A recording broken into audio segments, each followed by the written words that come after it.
one. Let's go promo. That's legit the nature of this game. Yeah. I do share that experience. But on the other hand, and I said this before we started with the podcast, I'm glad I'm not a competitor in this game because that stuff would be too overwhelming. But this game feels like, when well dosed, it could be a very sweet treat, but not for too long. Damn, that's bars. Facts. Like That's legit how it is. I've never taken so many breaks from Tekken. Like, I remember in Tekken 7, I used to, especially like at the start, obviously because I was learning, but like I used to stream long sessions. Like I'm talking 7, 8, 9 hours sessions daily. Same. And obviously, you could say I was learning, so you have to put in more time when you're learning. But the reward, or like the feeling of reward that I got from Tekken 7, where I learned something and adapted and, absolutely destroyed my opponent afterwards, that I do not have the same feeling in this game. And it just feels... It feels, you could say a skill issue, but it just doesn't feel good for me personally. Because it's very oppressive in the way you lose. Like, yes, also in Tekken 7 we all lost our matches, but it never felt that one-sided. While Tekken 8 can feel very one-sided, and when it does, it really hurts on yourself, so you start to get pissed, and so you burn out much faster. In Tekken 7, yes, there were losses, but it was never like, oh my god, I'm just standing here, I'm eating everything, I think it's that, because this is true. I'm seeing a lot of people that are taking breaks from Tekken, me myself too, I'm taking a break from Tekken, and we are not even 1 year in Tekken 8 lifespan. Yeah. While in Tekken 7, I think I took my first break like in Season 3 because of Leroy. Mm-hmm. And then I immediately came back when Leroy was nerfed. Also, Fikas left the game around Season 3, but he got back before Season 4 started. So it's weird. You see all these people that are like, oh, I can't take it anymore. And you can say, yes, oh, it's skill issue, oh, you guys don't want to learn. But at the same time, if it is that many people that said, I had enough, I don't want to play this game, it means there is a problem.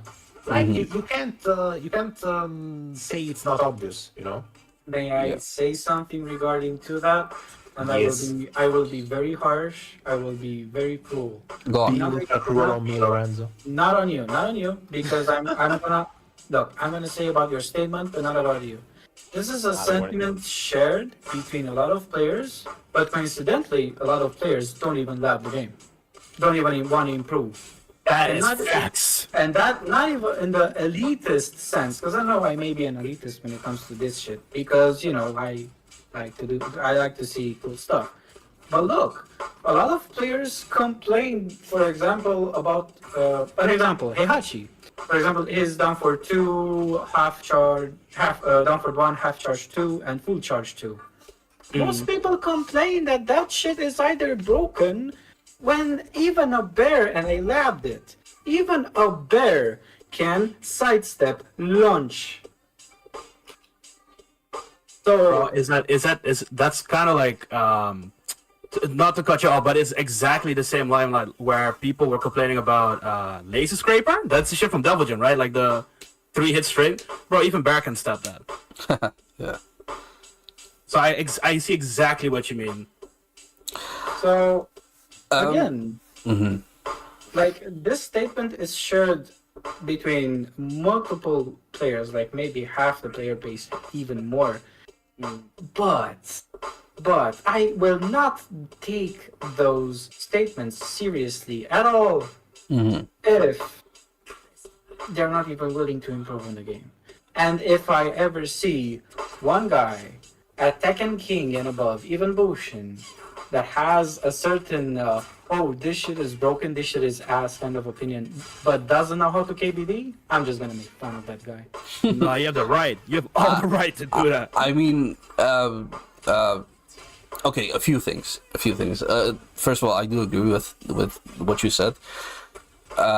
People, this was in Tekken 7 as well. Like, people complain more than they are in the lab.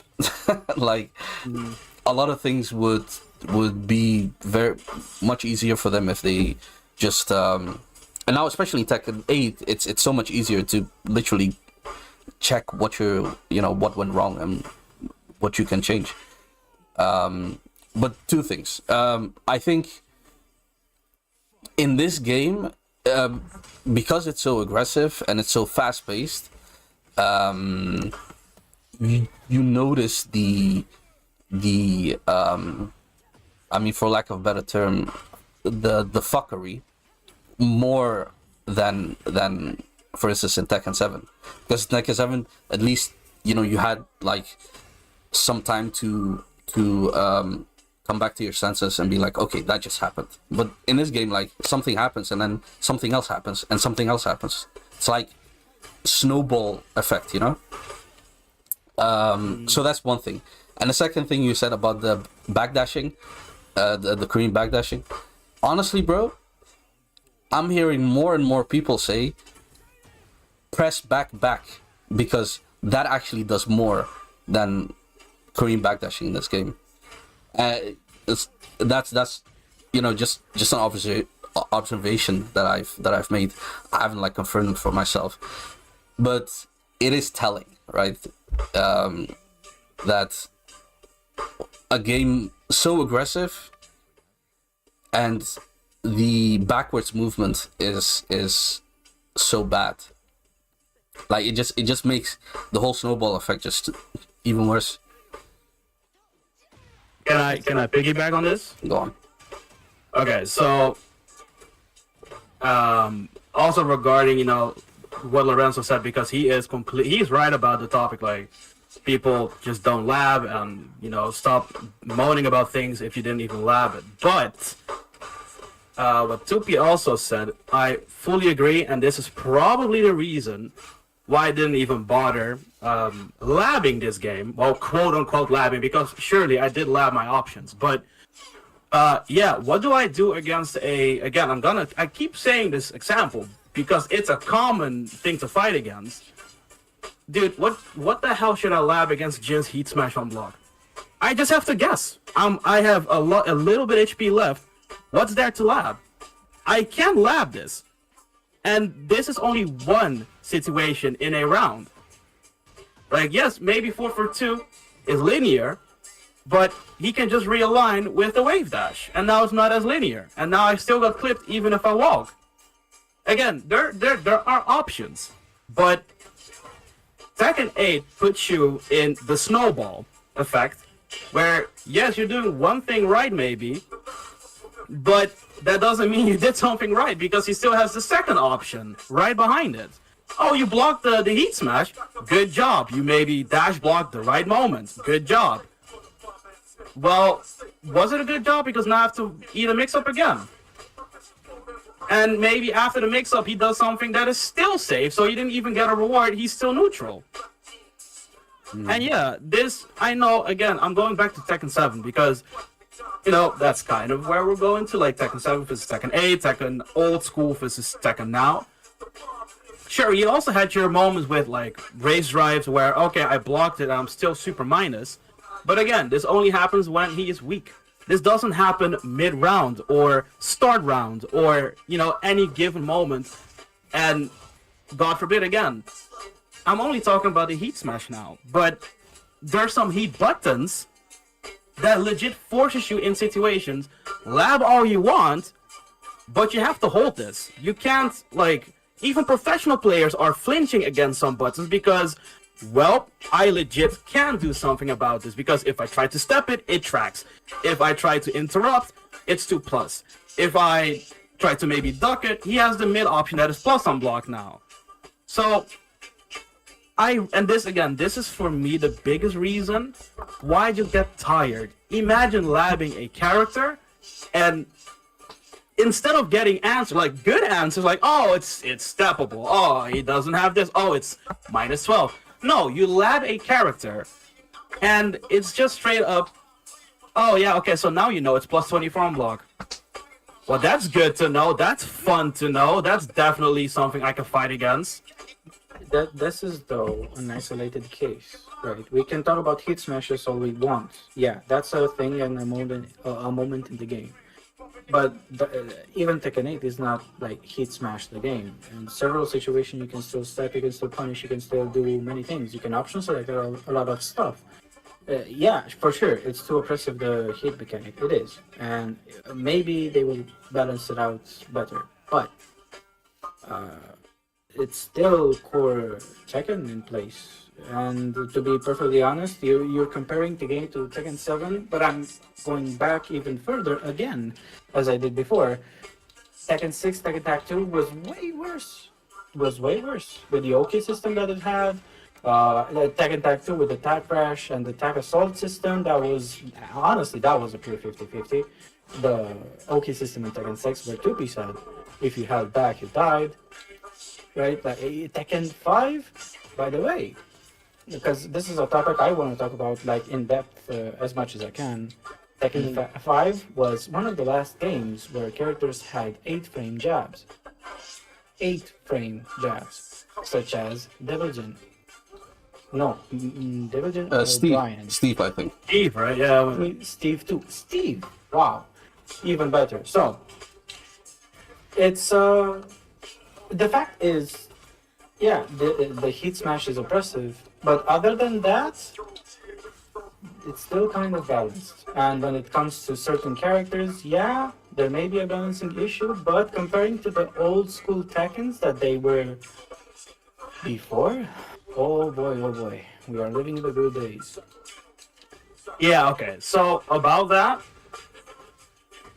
yeah, like I can see what you mean. Like old school Tekken absolutely also had like, okay, I block once, I'm dead, and it's just really hard to deal with. But I think I have to really say something about the mindset about heat, because I disagree. Like heat, you're always in heat.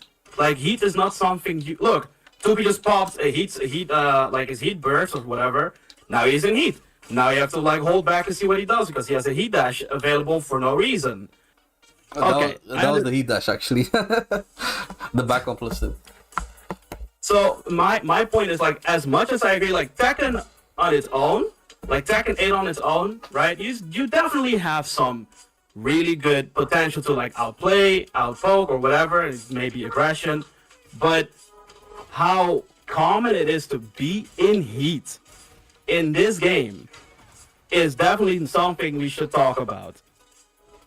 It's too common to be in heat.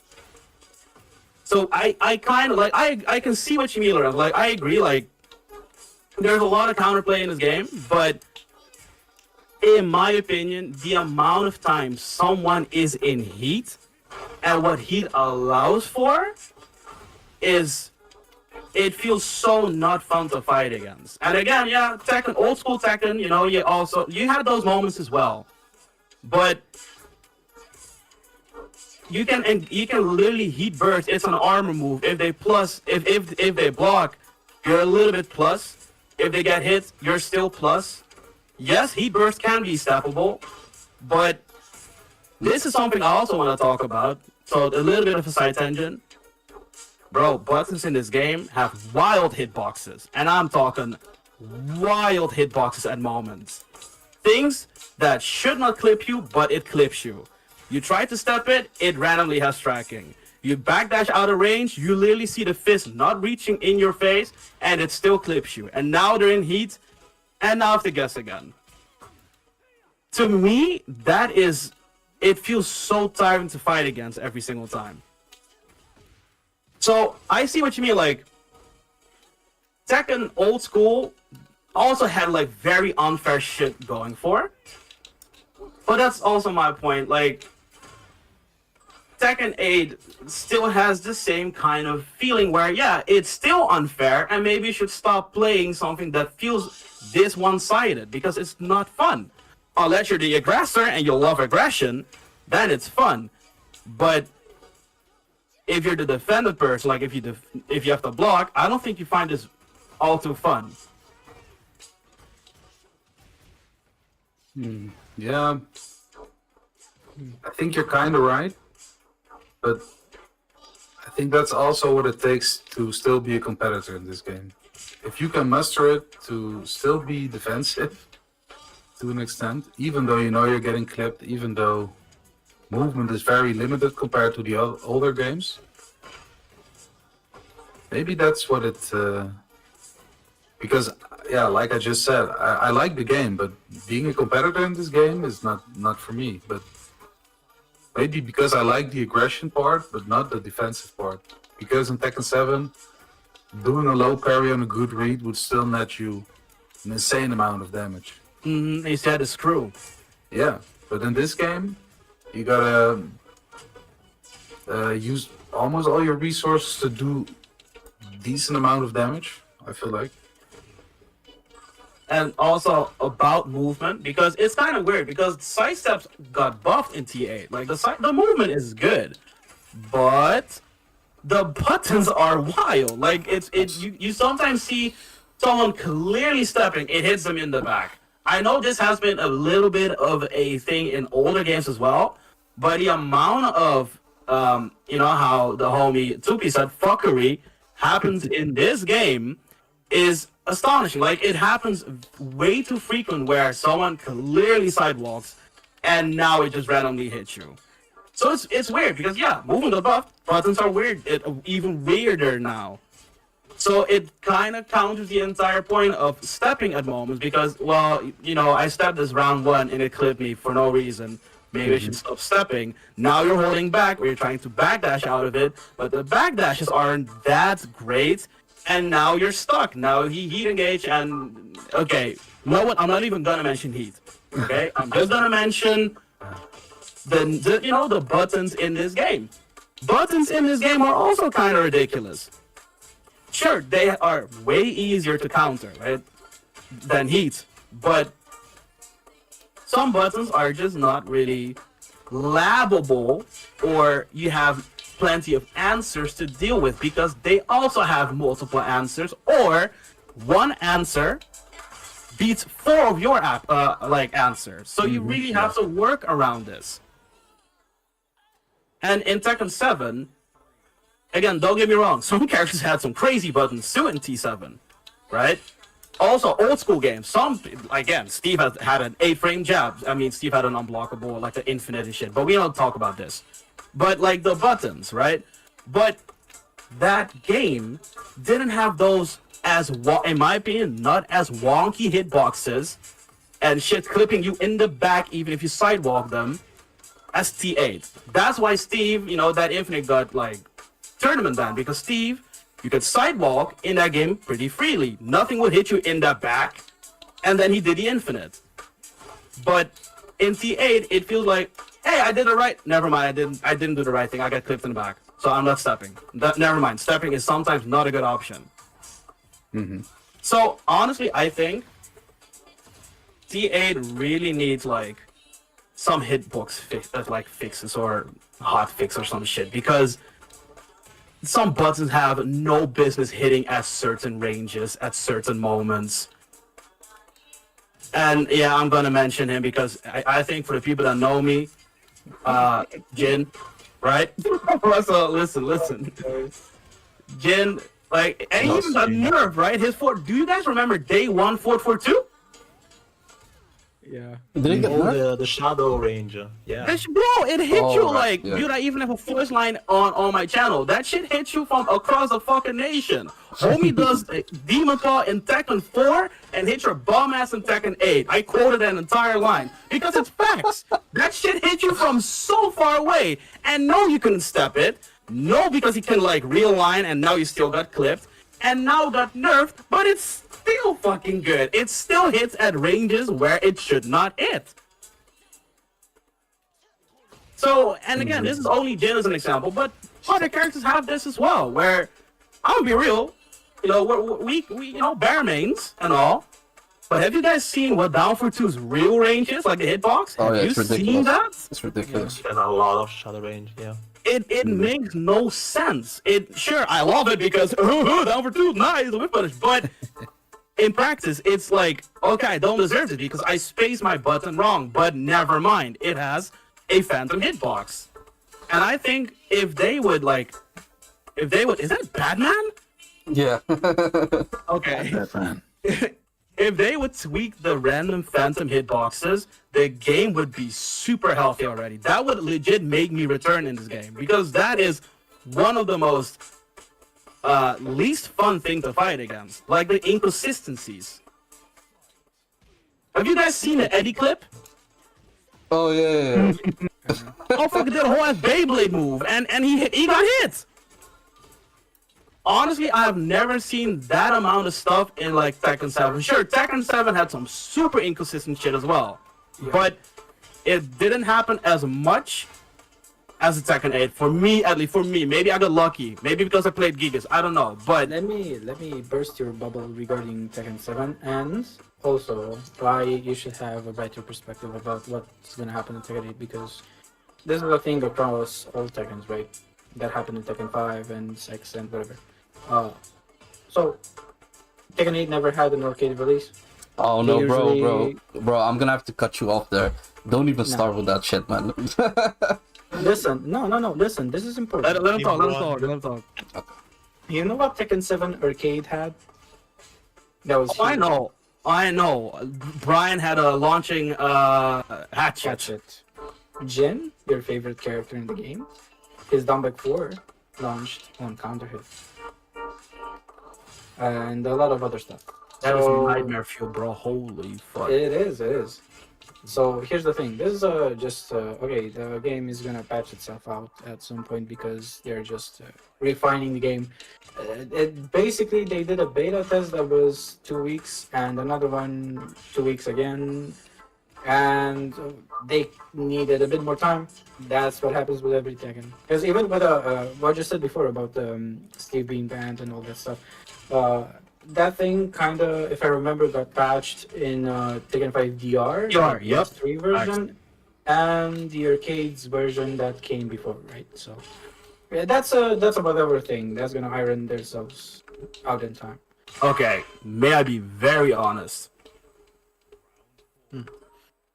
As much as I respect that, you know, like it's probably you saying, you know, let them cook a little bit, let the game simmer, because obviously this is just base release. They didn't have a beta or arcade release, so now we're kind of in the arcade environment, right? Bro, this game is 8 months old, man. They already had so much feedback to listen to. What is taking them so long? Can we talk about drag? This guy got nerfed 4 times. 4 times or 3 times, and he is still in the way he is right now. Like, Jin didn't even get nerfed, except for the 442, and he is still running rampant. And I get it, give them time to cook and iron the game. But if you get so much feedback from different content creators or, you know, big faces of Tekken, what is stopping you to fix the game if you know what is wrong with the game? Because everyone gives you enough evidence how bad or inconsistent the game is. Listen, I am not a developer, so there might be, you know, it may take some time to fix this. So this is where Lela said in the start, I only have hope in season 2 where they make a very big, like, you know, patch, and it will fix said issues. Well, yeah, there's the thing. They think about the workload the developers have, and it's a huge one. There should be a conscious effort to understand the developers as well. Yes, they do get feedback. Yes, they maybe try to fix some things, but at the same time, they are forced because of their time schedule, right? They cannot do whatever the fuck they want. They are forced to create new stuff.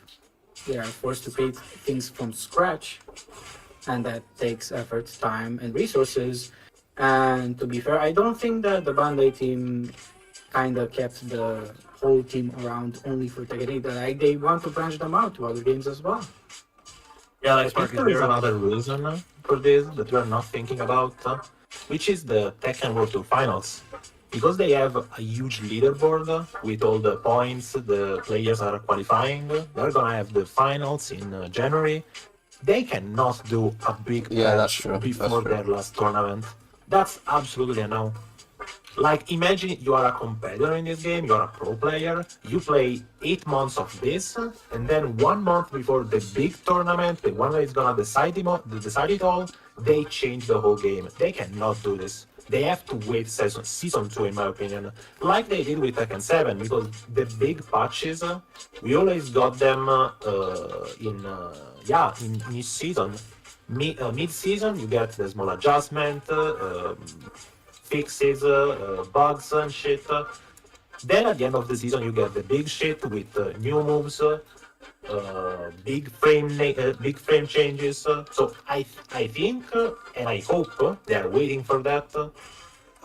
Because yeah, if season 2 arrives, there is the patches, we open the patches, and it's just like 10 fixes. Yeah, I'm gonna lose all my hope in this game.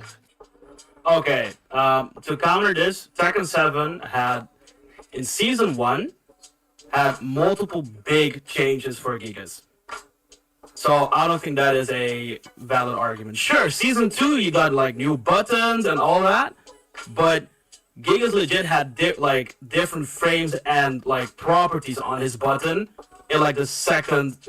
Yeah, like making Golem's setup useless. As an example, this was in Season 1.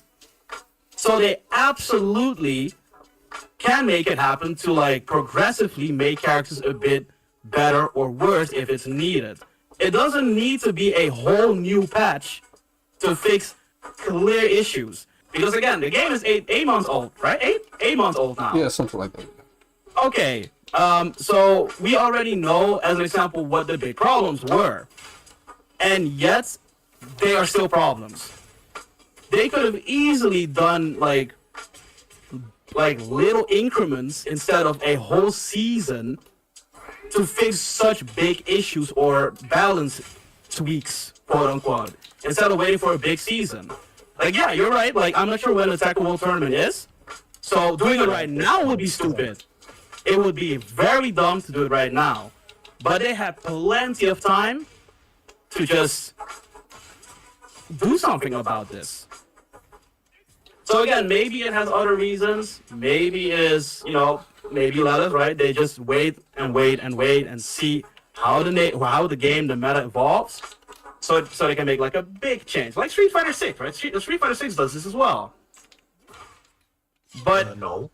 no, oh, okay, never mind. Well, I thought Street Fighter 6 also had like a very long season. Street Fighter 6 did only one patch in its first year, and you can argue it was not even big changes, but that's because Street Fighter 6 released in a very healthy state, so it was kinda not needed, It's a way different situation from Tekken. So and now we go back to Tekken where Jin has a full screen wall splitting mid plus on block heat And smash. you love Jin, amigo. Yeah, I I fucking think love we him. should. I think we should clip his voice line and set it up whenever he wants. Yeah, dude, everything. That's the only thing he says. But no, that's why.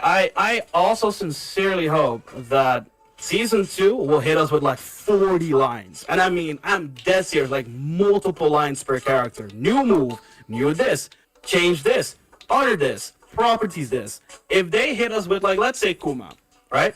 If they hit us with, yeah, down back 2, it's now neutral on hits and still minus 15 on block. Wall combo got removed.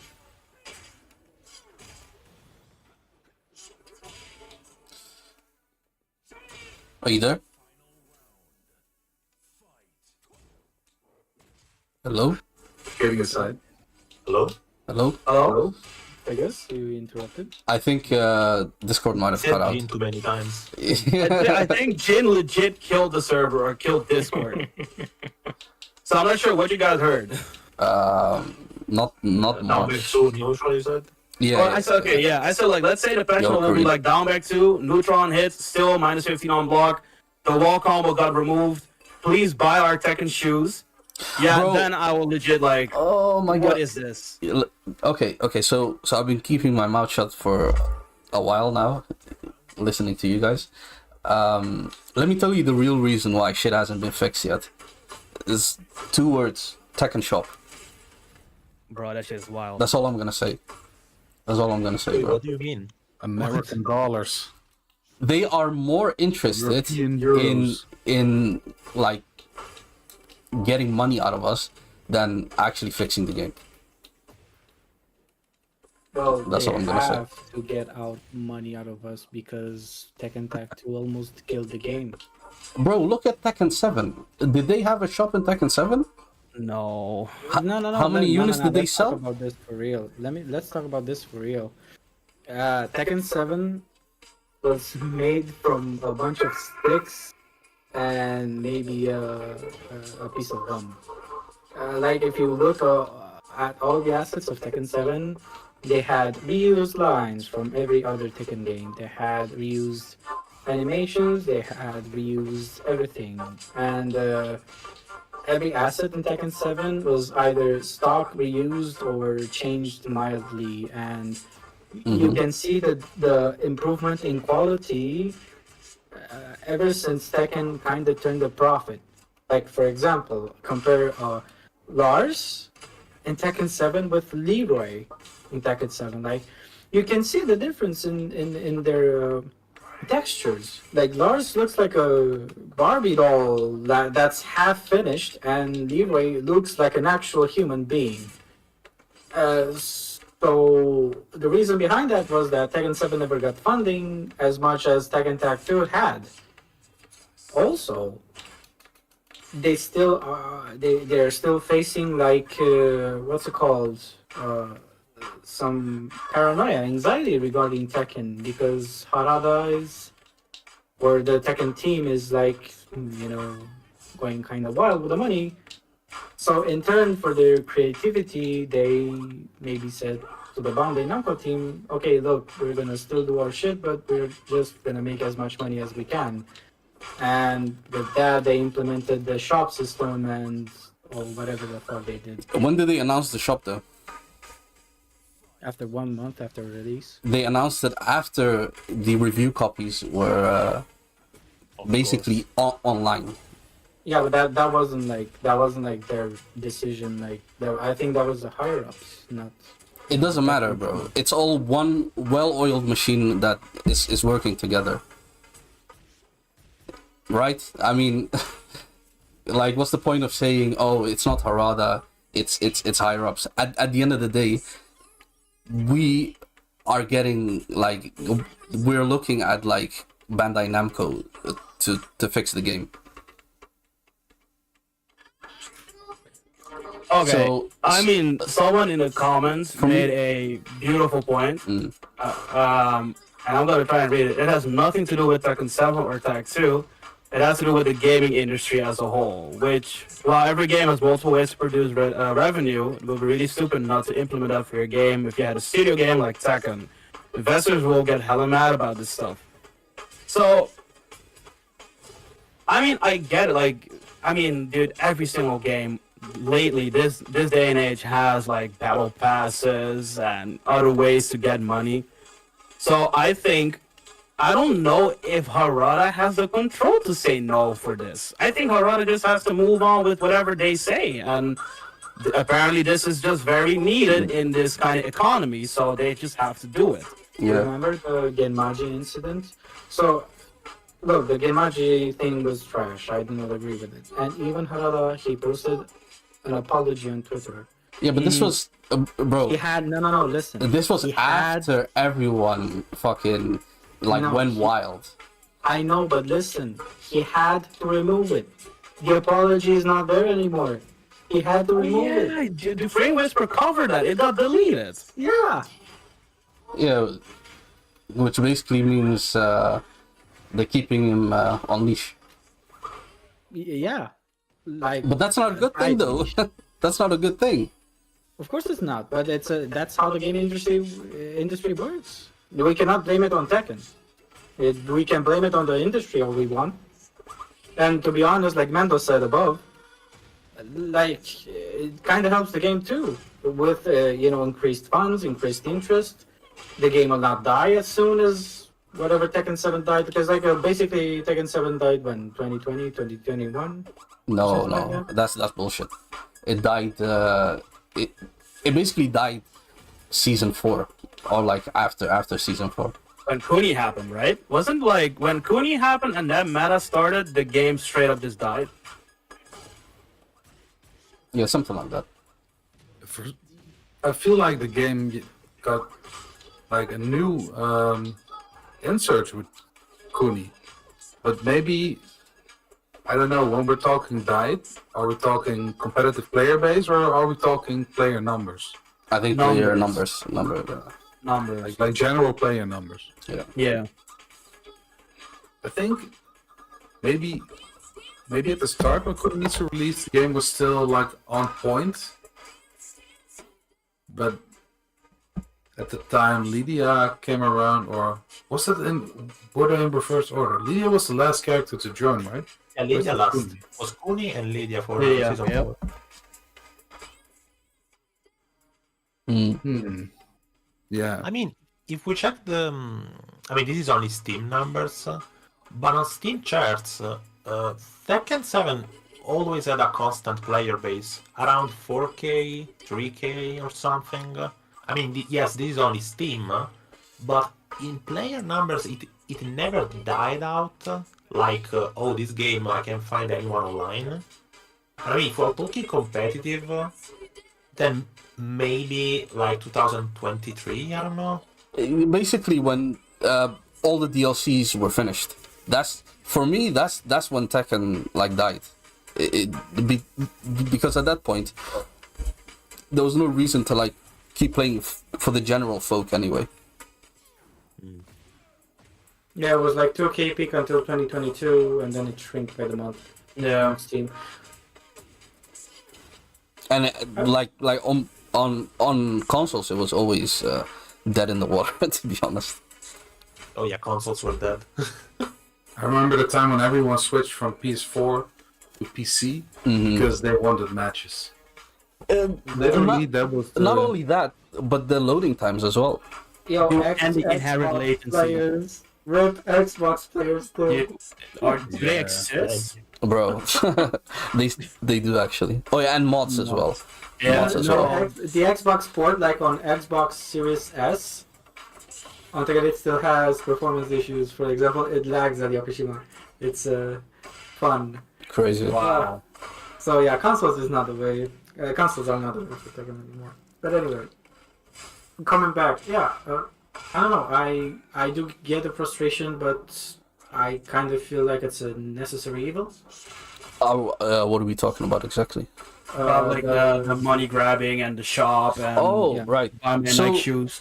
So I've honestly no issues with the shop or with like the DLC, even the stage, like I have no issue with. But the way they're the presentation, that's what I have issue with, right? Like the idea of paying for a stage or there being a battle pass or whatever inherently isn't a wrong thing and is very logical from a business standpoint.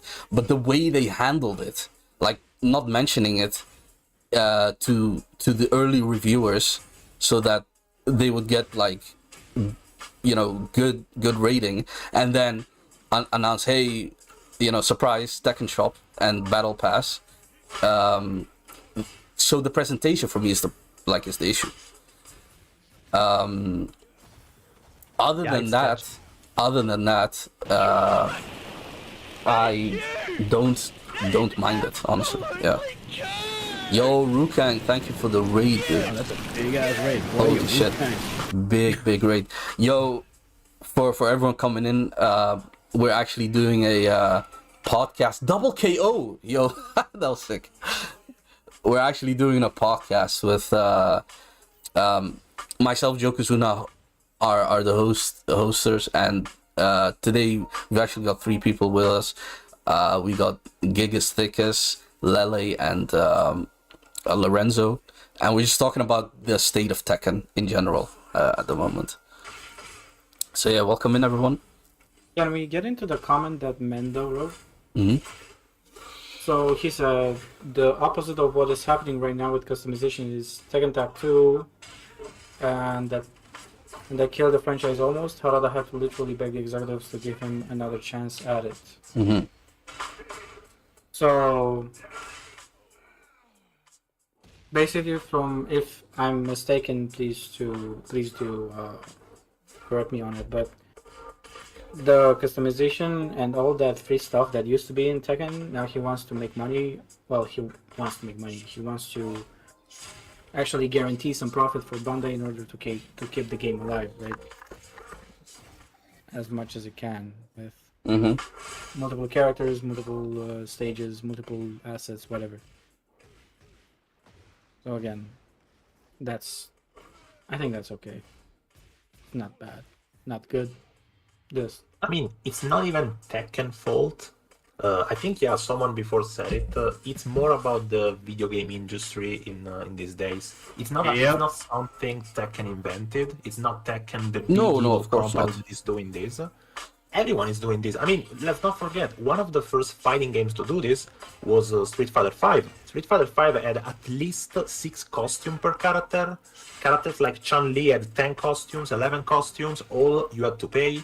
So they kind of started to see where the industry was going with all the monetization, DLC, you want to buy cosmetics, you want to buy this, and they started to adapt it to fighting games. But adapting this economy system to a fighting game, it's kind of weird because you can, I mean, yes, you can sell characters, but then you have the whole problem about, oh, are they pay to win, or are they lose, or are they too weak, all that.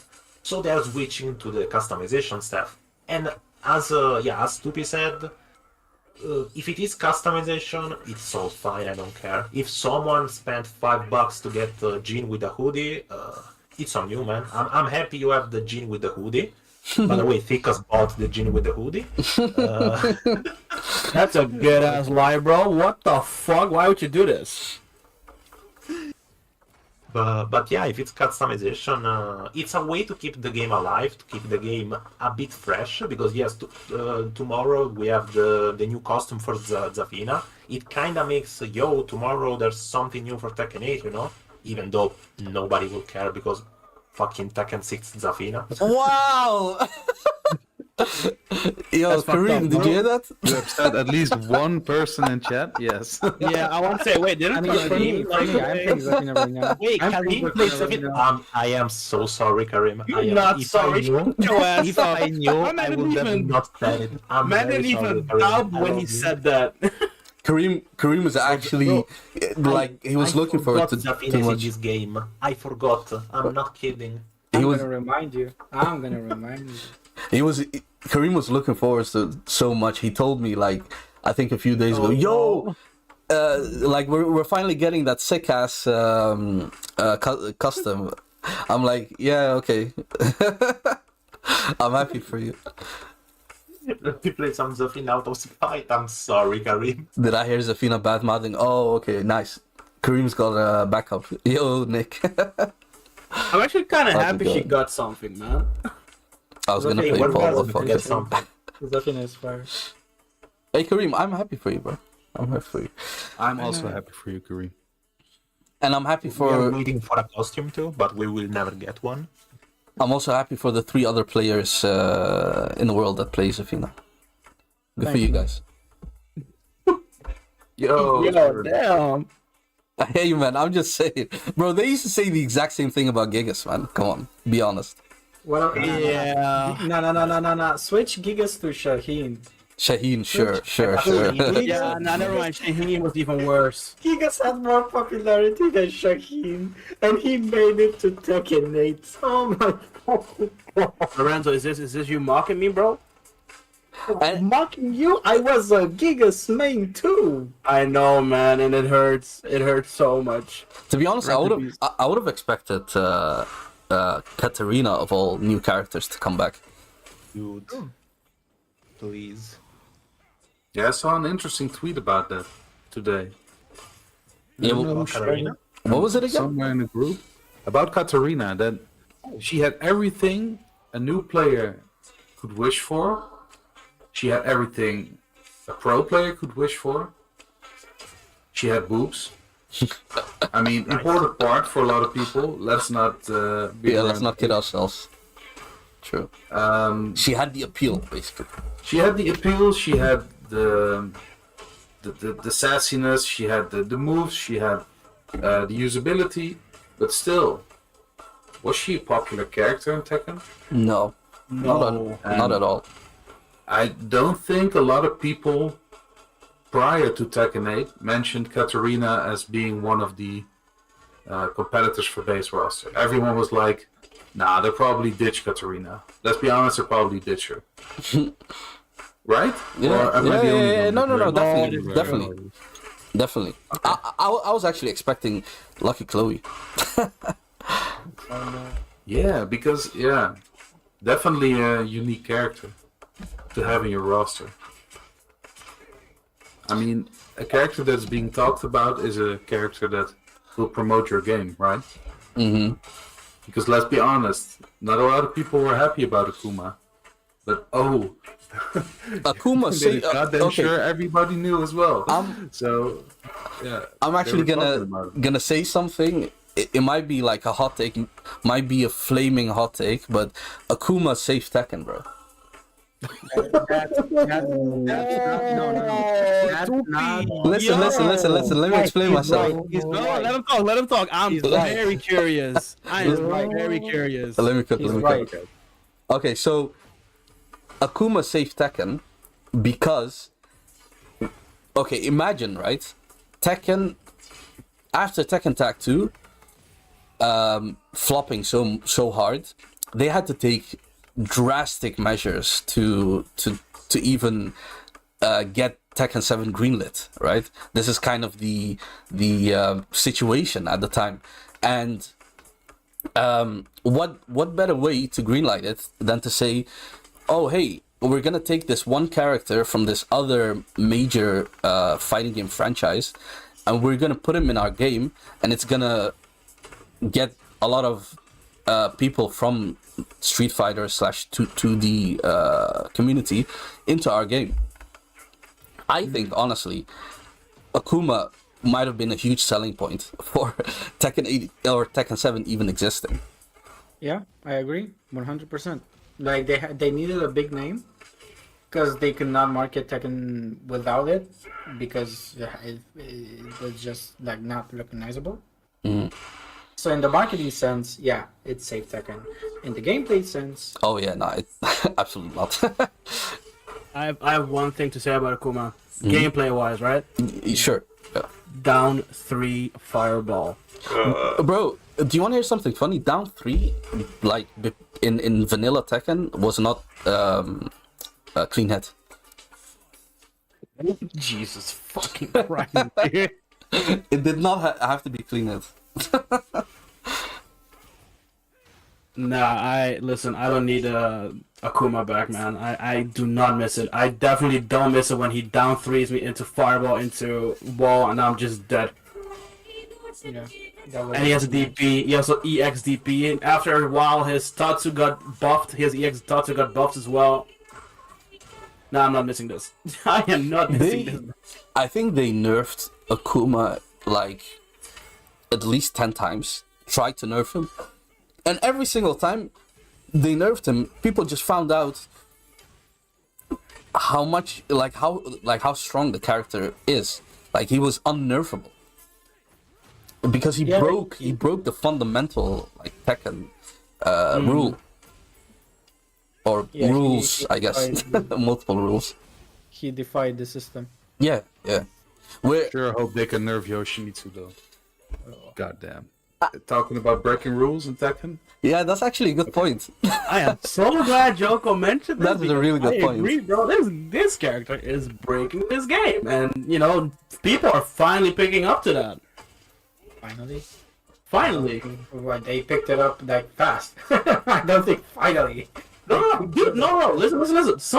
It took quite some time to, like, a lot of people were like, yeah, but Yoshi's technical. Yoshi is a specialist character. This was a mindset that ran for quite some months, but it's finally starting, it's finally starting to crumble down a little bit. A bit more. Also, Because Yoshi's not as specialist as he was before, in my opinion. Agreed. let me make a quick point here. Obviously, you guys have seen on the Twitters, if you're there, a lot of people like saying, "Oh, I'm actually done with Tekken." Like usually people say that and they come back, but with Tekken 8, it kind of feels very final. With like when people do say that, and lately I've actually been seeing Steam friends that I have that I've actually been playing Tekken 7. Now, thinking back in Tekken 7, even with Akuma, right, dominating as much as he did, I feel like the fall off wasn't this big. Or maybe like I'm just seeing it from a biased perspective. I don't know, but like, have you guys noticed something like that? Okay, Well- okay. No, let's go first. I want to hear what Lorenzo has to say because he always has a good point. Well, nice for the pressure, Jesus. So you see the dip in players because Tekken 8 had always, since the beginning, had a bigger player base than Tekken 7. Mm-hmm. People literally played Tekken 7 because there was no other Tekken on the PC. Look, if Tekken Tag 2 or Tekken 6 were on PC, you would see a lot more players. What I was gonna make in between as well. That's a yeah. good point. Yeah. Yeah, fair. So, I mean, yeah, it looks dramatic, but I don't think it's that big of a deal yet. So you're saying like they didn't have a choice? Now they do have a choice, so people Yes. are taking that choice basically. Absolutely, yeah. Because to be honest, me myself, now if I had a choice, a better choice than Tekken 7, I would play Tekken 6. Ooh, okay. Okay. Yeah, okay. same. I think Tekken 6 was perfect in a way.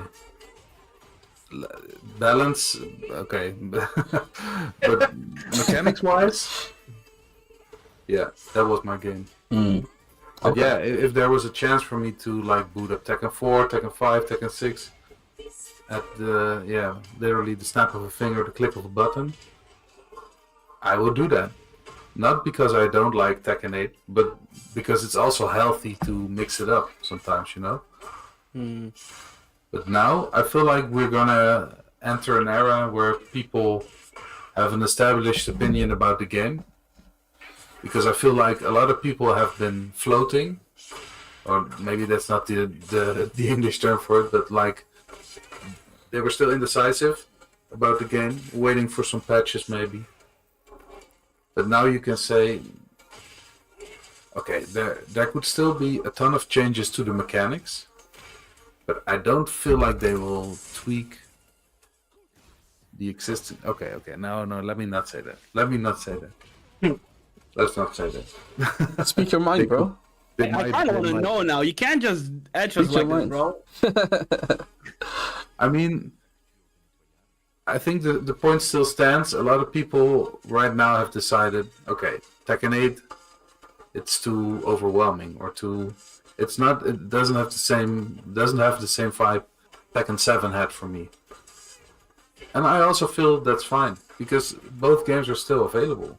If you still crave that Tekken 7, you can go back now. And there will still be an easy way for you to play with friends. I believe the servers will stay live for years to come. I hope so, at least. Yeah. Okay, let me stop saying things I will regret later. Yeah, but I feel like it's healthy to have an alternative. And in Tekken 7, I saw a lot of people were getting burned out, but they had no alternative to Tekken 7. Right. Fair enough. Fair enough. I legit fear that we are in the 30th anniversary of Tekken, and a lot of people always say why don't they do a Tekken collection like the first Tekken online, the first Tekken on PC, all that. And I genuinely fear that they are not doing this because they don't want to create another opponent for Tekken 8. Legit. They don't want. Wow, yeah. I'm legit scared that if they do, like, imagine they do like Tekken collection, the Oh. first 5 Tekken on PC. You have rollback. You can play arcade. Bro, multiplayer, I would be RAM. on that shit. Bro, I would be I'm on that scared shit. that legit half the Tekken 8 population will be like, psych, goodbye. Okay, so Bandai Namco, hire me right now. Here's an idea. Let's pitch this in. Give our CVs. Look, Tekken Lounge. Tekken Lounge. Look, implement Tekken 1 through 5 in the arcades in Tekken Lounge. Bro. right. So you still have to boot up Tekken 8, right? Mm-hmm. In that case. And it will still count as Tekken 8, yeah. Yeah. The thing is as well, okay, so let's say like they'd make an entirely different game. Tekken Classic Remaster, let's call it, right? Let's say they do that. People will enjoy it a couple of months, but like Rojo said in the chat, they wouldn't be playing that for very long. Why? Yeah. Because, first of all, nothing new is coming for it, right? Second of all, it's not the supported game, which is, I guess, the same as the first one. But mainly, like, there's no tournaments for it, stuff like that, right? Unless it's like community-driven ones. So, for anyone that, I mean, you have this with Smash as well. Like, I guess that's actually a wrong example because a lot of people play Smash mainly. Can I give you a very good example? Go on, Because go on. I've been here before, like not even long ago. Mm-hmm. Marvel 2. Right.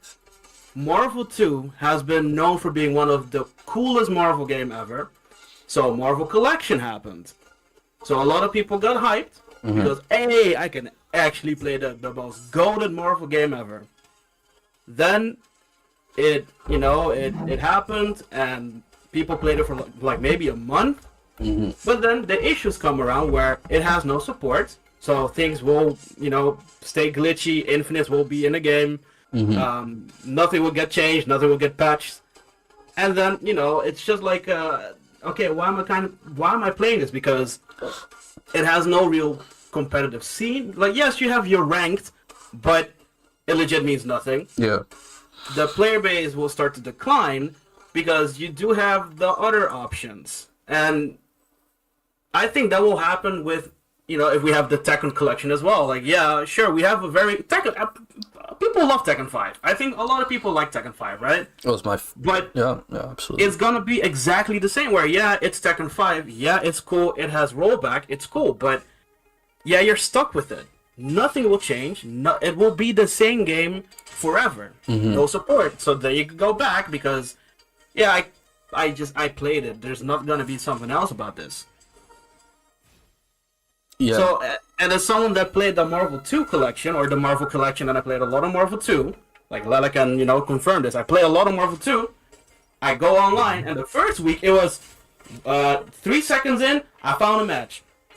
2 seconds in, I found a match again. And, it was very busy. It only took 1 week for people to realize, okay, yeah, you know what, this is kind of busted, this will never change, wow, this assist is stupid, I can't do this, and and this will never change because it's just stuck into being a legacy game. So they go away, and that will probably happen with the Tekken Legacy as well. I think. Can I give you a harsh reality though? Because you say you made the example of Marvel, but the example of Marvel is kind of fucked because you're not considering one thing. Marvel already was kinda available to play on PC through Fightcade. So the people that really wanted to play Marvel, they already had Fightcade with Rollback and GG Pro, and they were already playing Marvel. This is true. At the moment, there is literally no way to play Tekken Online, on PC, aside from emulators and Parsec, which, yes, it's good, but it's not that great. Not that's that's why I the perfect think, thing, yeah. that's why I think that if they make, especially a Tekken 5 Online, it will. I mean, yes, like Rojo said, not like it's gonna have 5K players for a long year, okay? But I think it's gonna attract a lot of people. I think it's gonna create a lot of specialists, people that maybe will say, okay, I don't like Tekken 8, I will stick to Tekken 5 and just Tekken 5. And it can kind of create, maybe I'm exaggerating now, kind of create melee situations. Like, I know we don't like to consider Smash a fighting game, but Smash Melee is probably one of the most famous fighting game that is refusing to die. Like, that game has never been ported, never been sold again, and the community is finding alone ways to keep it alive, keep it playing, online, and all. But that's like very niche though. Yeah, that's very niche. yeah. That's true. That's very niche. But I kind of feel that if you give the opportunity to also Tekken 5, which I consider is probably one of the most beloved Tekken, it can kind of happen also to Tekken. Maybe not as big as Melee. I'm not saying Tekken 5 is Melee. But maybe it becomes that big old game that people go to if they want the real Tekken, let's say, this word that is infesting Twitter right now. Real Tekken. Because every post you open, oh, real Tekken, real Tekken. I think Yeah, okay. most I people get don't the even know what that point. means. I get the point, but I'm gonna be very honest. You can't compare Melee to a Tekken game. Melee No, transcended, it's just like weird. it It's just transcended that standard. I don't think a Tekken reboot would reach so like that amount of number, so actually stay active as long. And not in this day and age probably. No. Like the reason Melee became so popular is because of like the time frame as well. At that time you had like very fierce how do I say this competition, I guess, and like the lore between people went very deep. Nowadays, honestly, like it's never that deep. It's just, you know, people competing. But like, I don't know personally. Like, I haven't been there when Tekken 5 was at its peak, right? But I don't know if it has such a rich history as like Melee, for instance. Yeah, no, I said I was exaggerating, but I mean, it can kind of create a niche situation, and I will be curious to see how it plays out. But yeah, again, I don't think Bandai is gonna give us Tekken, old Tekken collection, like never. They want all of us on the new Tekken 8. They don't want us to move. They want us to buy the new Nike Jin Kazama 8 Smash powered. Man, they got me with the watch though. I'll be honest. Like everything, I like they were putting out. I was like, oh no way, no way. And then yeah, they got me with the watch eventually. Yeah, the watch is sick. The watch is sick. Yeah. Wait, did Lana just say Jin shoes heat smash powered? Yeah, if you wear the Jin shoes, Thickcast, you can make the Smash in real life. Each match will gain an additional meter range. Yeah, legit. Dude, it's also paid to win. Damn. Absolutely, man. I bought them. I went in the streets and I started slapping people on the wall from across the nation. I'm so disappointed, Lala. I don't have words for this. Thank you, man. I know. I love you too. But yeah, another game they tried to actually do this with, it was I don't know if you guys remember Virtua Fighter 5. Oh god. They tried to basically bring that franchise back from the dead, and they were like, yeah. "Here's the Ultimate Edition." So it was like Virtua Fighter 5, but then remastered, and then Let's be honest, they didn't really actually give an effort to no, Virtual Fighter. they tried, but eventually it was dead in the waters again, unfortunately. I really How can you hope. release that game only on PS4? Oh yeah, How? they did that too. That's Bro, true. I was watching that event live with Dave because we were very excited about the game, and then they hit us with only on PS4. Man, bro, come on. How can you release a fighting game in the 2020s only on PS? And by the way, it was when the PS5 was out, so you were releasing that fighting game on the old gen, one console only. Nah, man, you wanted that game to fail. You wanted that game to fail, bro. You said, okay, we did this thing. Who wants to play it? GG. We don't care. Bye. I Yeah, hope they yeah. do a better job with 6. I really Bro, do. yes, I really hope. Spirit Nick said Finally, a week before release, half the Tekken player base were saying finally I can drop Tekken. He's right. 2 weeks He's later, right. they I all came remember back. this. And He's that was in the absolutely right. Tekken, and that was in the Tekken 7 timeline. Yep. Yeah. By the way. Yeah. Yeah, Tekken 7 was so great. I think when it came out, it was like towards the end of like the lifespan of Tekken 7, and people really, really had enough at that point.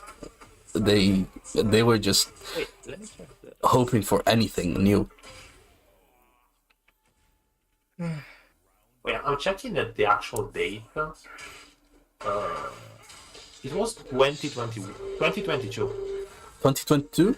Oh, I thought So, yeah, 2023. we were close to Tekken. Wait, no, 2021 even. Yeah, Really? 2021. Okay. Yeah.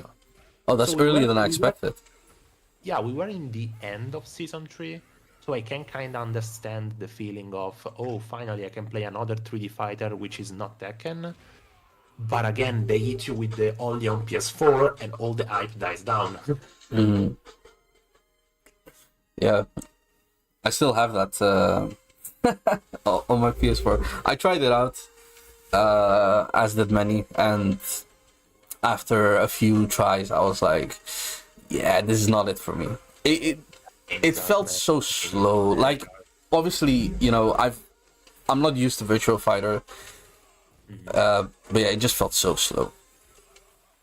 It is very different from Tekken. Like, I know they're both 3D fighters, but they are not comparable. Like, they are absolutely like, if you think about it, an important thing in Tekken is combos.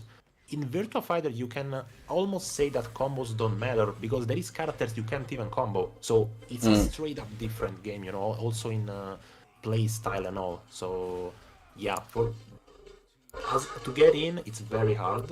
Yeah. And as Lorenzo said, I hope they're doing a good job with 6. I hope they make it more accessible because one of the things of Virtua Fighter is that it was always not very noob friendly, let's say like this. So yeah, and I hope it's on PC because otherwise I can play it. So Yeah. No, they have Fighter to. was, They have to. from what I remember, was more footsie based, more like hella footsie based, hella. yeah, it was Yeah. more like imagine if Tekken had no combos and you had to rely on neutral. Yeah, basically It Tekken also have 5. ring-outs and, It was have ring-outs and all, so it really matters on different things from Tekken. and the funny thing is virtual Tekken actually wouldn't even exist without Virtual Fighter, Without it, yeah.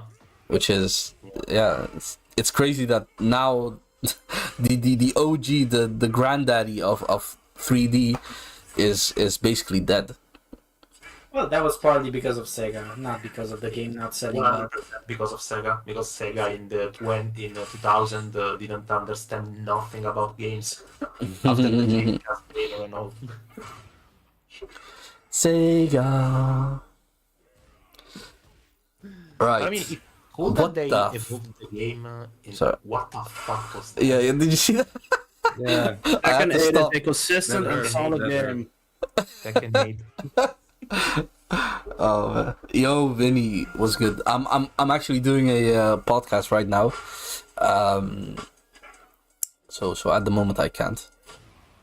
But I hope you're doing well, dude. Welcome. All right. So I feel like we talked a lot about the current, state of Tekken, right? What are your guys' thoughts on the future? Okay, we'll go first. Anyone can start. Lorenzo, you go ahead. Well, Lorenzo, Well, what? Regarding the future, well, I'm constantly trying to be hopeful. I don't know if it's gonna be a game problem or the community's problem anymore. I said at the beginning of the podcast that people prefer to complain rather than studying the game, and yeah, we talked about certain examples that are not labbable. I do realize that they exist, but at the same time, that it's more thrown out. And not by Thickus, by the way, I have to preface this, right? It's not a shot at you. It's about the general player. A lot of people say this as an excuse. Like, for example, you see a random ass Fujin that doesn't know how to punish something that's really obvious, right? Like a snake edge. And they will still complain about oppressive and bullshit aspects about the game. Well, maybe the game will fix itself, but I don't think the player base ever will. So maybe that will be the reason if Tekken dies. That will be the reason, because of the player base. You think it's that bad that it could like die? because I mean, like the player base. People are easily, swayed into a negative perspective. Mm-hmm. So you would, like, for example, you would see a lot of people giving attention to what stuff doesn't work about the game, but rather than the stuff that does work about the game, right? Like, people would like to mention how shit, because we talked about this example in Pig and Tom's pocket, a Gene Seed smash. How it fucking slaps you across the board, right? That's true. But almost nobody talks about how you can finally sidestep, launch an electric. Right? Which is a huge thing, since in Tekken 7, if you ever try to do that, you would die. And many other aspects like that. And people prefer to talk about the negative aspects and things that don't work rather than the small good things about the game. And I know I said small good things because at this point I kind of feel guilty defending Tekken 8, but No. I mean, you have your stance, right? You shouldn't feel guilty about that. But what you mentioned, this is human nature, though. Like seeing the negativity of things. Yeah. Before the positive aspects. Also Yeah. because it works. Because complaining, it helps. I remember myself saying, I was getting so tired of the negative feelings about Tekken 7, everyone just repeating the same stuff about the game. I mean, they were right, but it still was like, it was getting old, Yeah. That's how I felt like. And now, in retrospection, I think a lot of it actually helped, to some extent. Some things don't, maybe, but you know what I mean? It helps to be negative, and I don't want to encourage it, but Okay, I know Yeah. I know the perspective you're trying to talk about, but I'm again, the game may be fixing itself, but the community may be so scarred of the bad days that maybe we will never recover the whole, or at least 70% of the fan base that used to be, So I have kind of I'm optimist about the game fixing itself, but I'm not optimist regarding how many players will actually stay. Okay. Okay. Anyone else? Okay. So the question is like, how do you see the future of Tekken 8, right? Yeah. Yeah. Um, I quite frankly think that the future, I don't think the player base will die out as much because this game does appeal for a very big player base because a lot of people, button mashers like the red ranks and all that stuff, they do really love the nature of this game, which is, I press a couple of buttons, some flashy shit happens on the screen, and for some reason I see you win on the screen, and that sells.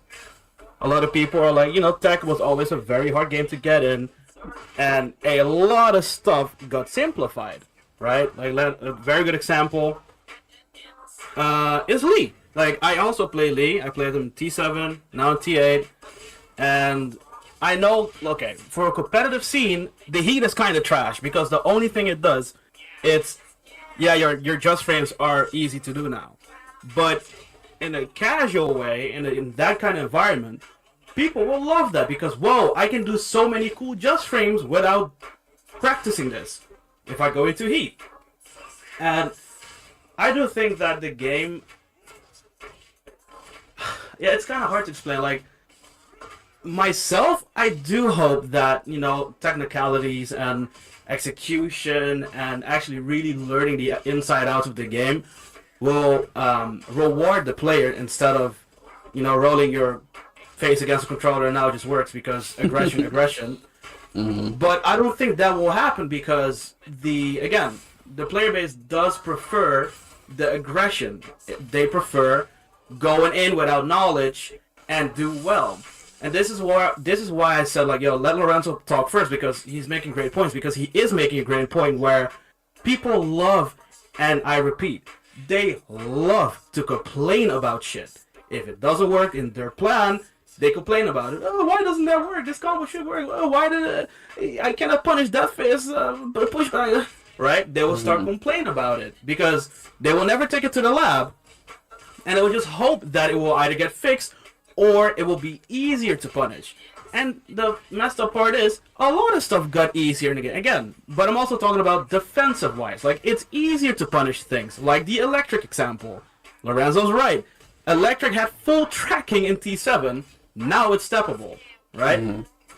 So, I find it also weird that people are on the hate wagon where, yeah, but this is so, like, stupid but the bigger player, like the bigger number of the player base, if they start to be so negative, you will get things to simplify the game, and they love that.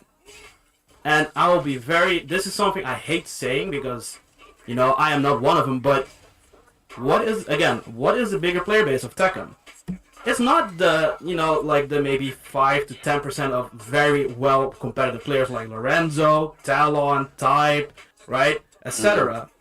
It's the majority being in, I don't know, yellow, greens, or not even ranked. They just want to do shit, and it works. And that's why, like, the future is gonna be, I guess, good for Tekken, right? It's gonna be good for the company because they will sell a lot, and I don't think they're gonna do like the changes that a well-seasoned player would like as much. But they will either maybe keep it the same, and maybe here and there tweak a couple of things. But if I see how they treat the game right now, for myself, I don't really have a lot of faith, but I hope they can prove me wrong. I think that's the best way to end it. Like, I don't have a lot of faith. I'm honestly also not waiting for something because I'm not playing this anymore. Like, legit, I'm not picking this up. But I do really hope that they will do something with Season 2, where I can see Lela, boot the game, and he's like, yo, holy shit, this is amazing. Oh, wow, we can actually, that kind of reaction. I hope that will happen. That's fair. I think the first time I got that reaction, from my perspective, was when they made Heat Burst steppable. Which was a Big W. And also, like, on block before, maybe you can remember this, but on block it had a lot of pushback. Like, a lot. And it was also able to kill. Now you can't kill with heat bursts. Yeah, exactly. So, yeah, I guess for me, if they would make like more of those defensive improvements, I would absolutely be interested again. But my gripes with the game actually come from a different aspect, and that is online.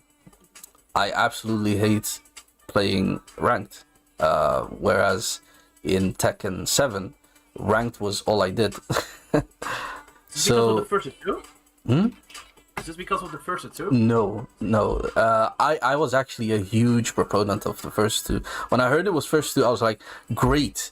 This means that, that you'll be able to practice the standard tournament format. Right. And you can actually get better at it.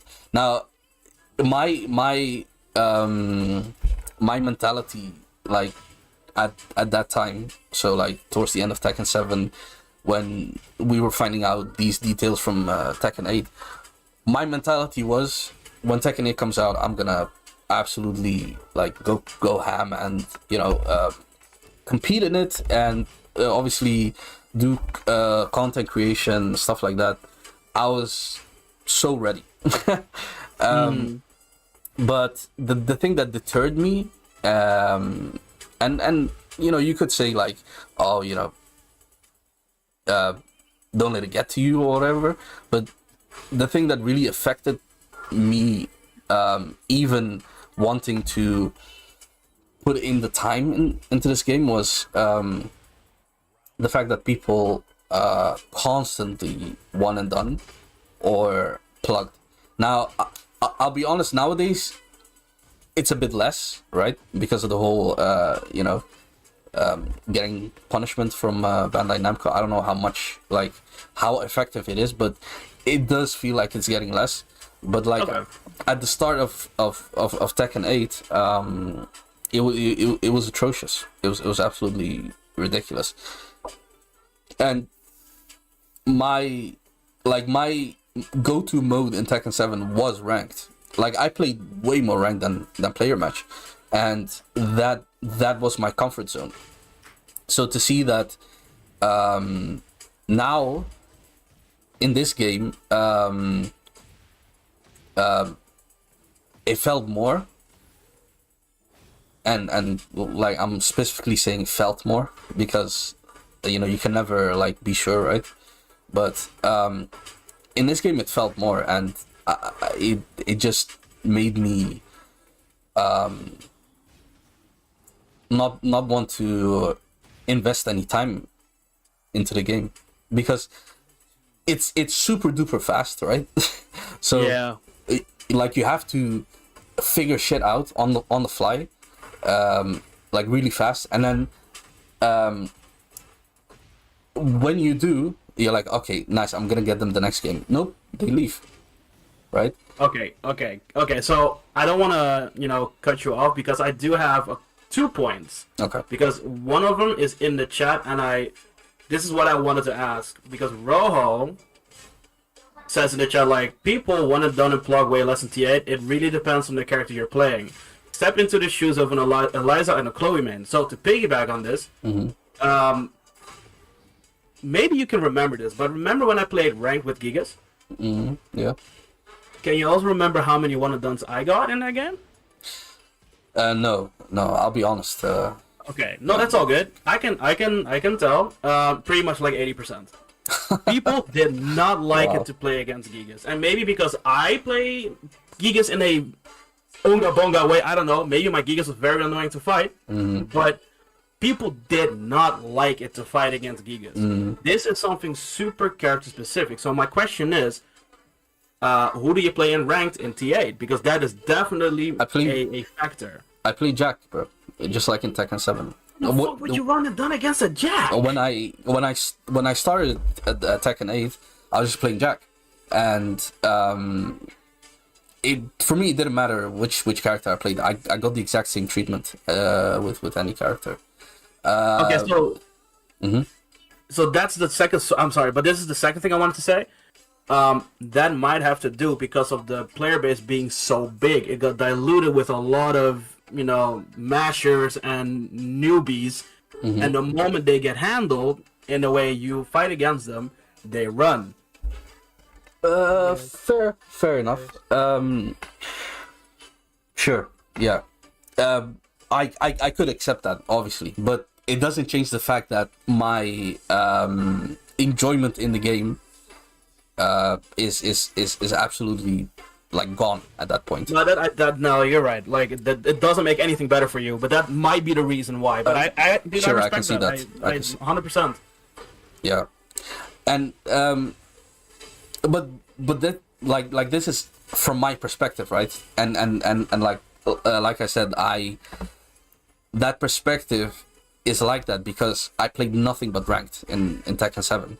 Like I would have and obviously Tekken 7 was infinite rematch, right? Yep. So that made it more possible to do that. But like I kid you not, I would have like fucking 10, 20, sometimes even 30 games against the same player, and we would just adapt back and forth. That was fun. That was so much fun. Like, I'm not saying bring back infinite rematch. No, I'm not saying that at all. But when you implement first to two in a game like Tekken 8, you cannot have one and dones, bro. It's absolutely ridiculous.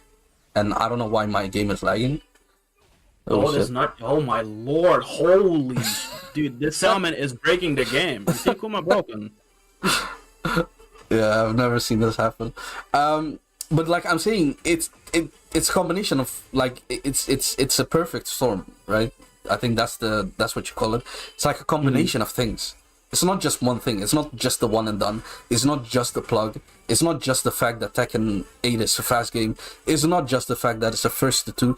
It's all of those things combined, and they just create, for me, again personally, create a environment where I'm just not enjoying myself at all. I also think the reason, this is maybe a reach, but I think the reason why people also want it done is because of the first to two system. Because if they get rolled first match and they tell to themselves like, okay, I don't know how to download this guy in maybe 2 rounds or 2 matches, what is the point of playing this? Because I'm gonna lose points and it's not worth it. Yeah, I think that's also why the first to two system might be a bit of a, like a double-edged blade. Like, I do love it that it's the official tournament standards, but not for this game, man. I feel like for this game they should bump it to first 3. Yep. 100%. Yeah. Same, 100%. What do you all think of the ability to block people? Yeah, I think Possible? Wait, what? yeah, you can block people. Like let's say I'm playing ranked, right, and I come across Joker, and I keep coming across him. I can just block him. And you don't match against them? Nope. Wow, that's cheap. The block system is good and bad at the same time. Because like, look, if you get linked against a known cheater, blogger, whatever, and you don't ever want to deal with him again, yeah, that's good. That's amazing. You will never see him again if you block that person. But you can use it maliciously. Of course. So, Bro, I didn't even know. That is, yeah, no, against like cheaters or someone being super laggy, yeah, okay, then it's perfect. Just block and move on. But if you're a pussy, you can absolutely abuse that shit. that's why people are such a high rank. Damn, I lose, I block, we move on. And the reason why Kareem is asking this specifically is he's actually found a method. He's actually found a method to check if you've been blocked. What? Okay, so hear me out, right? Or hear him out, rather. When you go back into the rematch screen, right? Sometimes people take a while until they hit the cancel button, right? At those times, it's mainly because they went to your profile and they were like, oh, block. Now, a way to check is you go to their profile, like you click on their like profile and follow them. If you cannot follow them, it means they blocked you. Bro, I'm tempted to install the game and see how many people did this, because you have no idea how many times that happened when I play Panda. Legit, it's at like 7 seconds left, and then randomly they left. It wasn't like instant gone. No, it was like 7, 6. Oh, they left. I'm like, did you think to rematch, or what happened here? I actually fact checked this myself.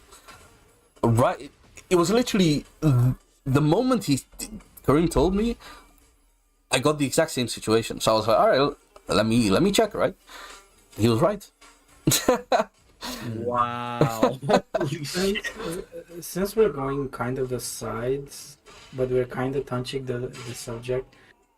Sorry to impose a question, but what do you think of the player quality in Tekken 8? I don't want to upset people, man. I'll be honest. I don't want to upset people.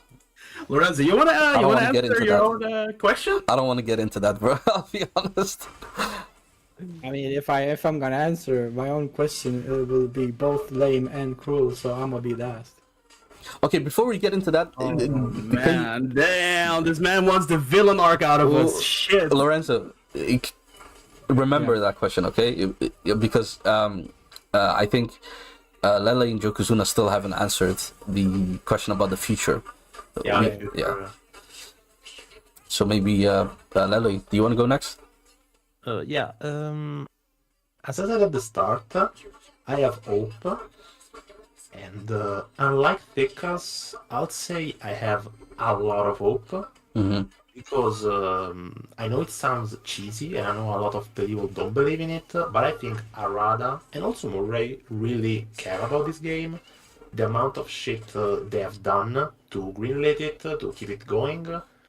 I mean, I appreciate that. I know that they care. I don't think they're the two evil masterminds that people say, oh, you didn't buff my character, you're a bullshit person, you know, that's stupid. I think they really care about the game. I think they always try to do their best, because, I mean, every time we complain about something, we also have to think that there is people happy for the thing we are complaining. Like, yes, we complain about Jin, but maybe there is Jin mains that are happy for Jin, so, you know, that's the double face of the medal. So we also have to remember that. But again, I have a lot of hope, because I think Arada cares about the game. I think they want the game to get better. I don't think they are being... they are sleeping, they are like not watching what is going on. I think they know the problems of this game, and I really hope they know how to fix them. So again, I will be there for the start of Season 2, I will be ready for when the patch drops, I will read every line in detail, and again, I hope, as Thika said, it's gonna be like 40 pages patches, new moves for everyone, new frames for everyone, something like new game. If it's gonna be... I mean, I'm sad, but if it's gonna be like, oh yes, Bear down back 2 is now neutral, and the jab has 1 damage more, yeah, you will lose me there. You will legit lose me there. Okay, so you want like big changes? Yeah, bro, I will even be up for Bear nerfs.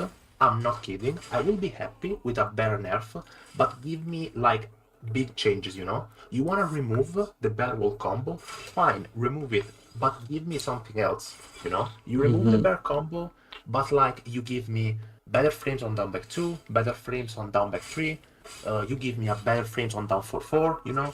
Give me something to balance it out, you know? If it's just gonna be, you know, like... I think the thing Thikas was saying before about Dragunov, you say Dragunov nerfs, and then is, oh, this kick does 2 damage less, and this punch does 1 damage less. Bro, that changes nothing. That changes nothing. That's nothing. That's legit not even a nerf. It's not even worth mentioning, bro. Right. So again, if it's a change like that in Season 2, you will lose me. Legit, I will be like, okay, see y'all, bye. Yeah. If it's big changes, I'm glad. So again, big hope, and I hope, man. Okay. Just that. I think what you mentioned before, like earlier, when you said, you know, is the TWT finals, right? It's almost there. So we're not going to see big changes, but Yeah, after it would make a lot of sense, right? I really hope, man. Kind of like Leroy. Kind of like Leroy that was not nerfed until because Leroy dropped in December. They didn't nerf him in January. I'm talking about release Leroy in Tekken 7. They didn't nerf him until January. Then, literally 3 days after the final, big nerf, you know. So I hope that's what they're doing now. I hope that like Tekken World Tour Finals in December, the day after there is like 10 pages for Dragunov. You know, I kind of hope that. We'll see. We'll see. Just that. Yeah. We'll see. Yep. All right. Yokozuna. Yeah. It's a very loaded question, by the way. I know.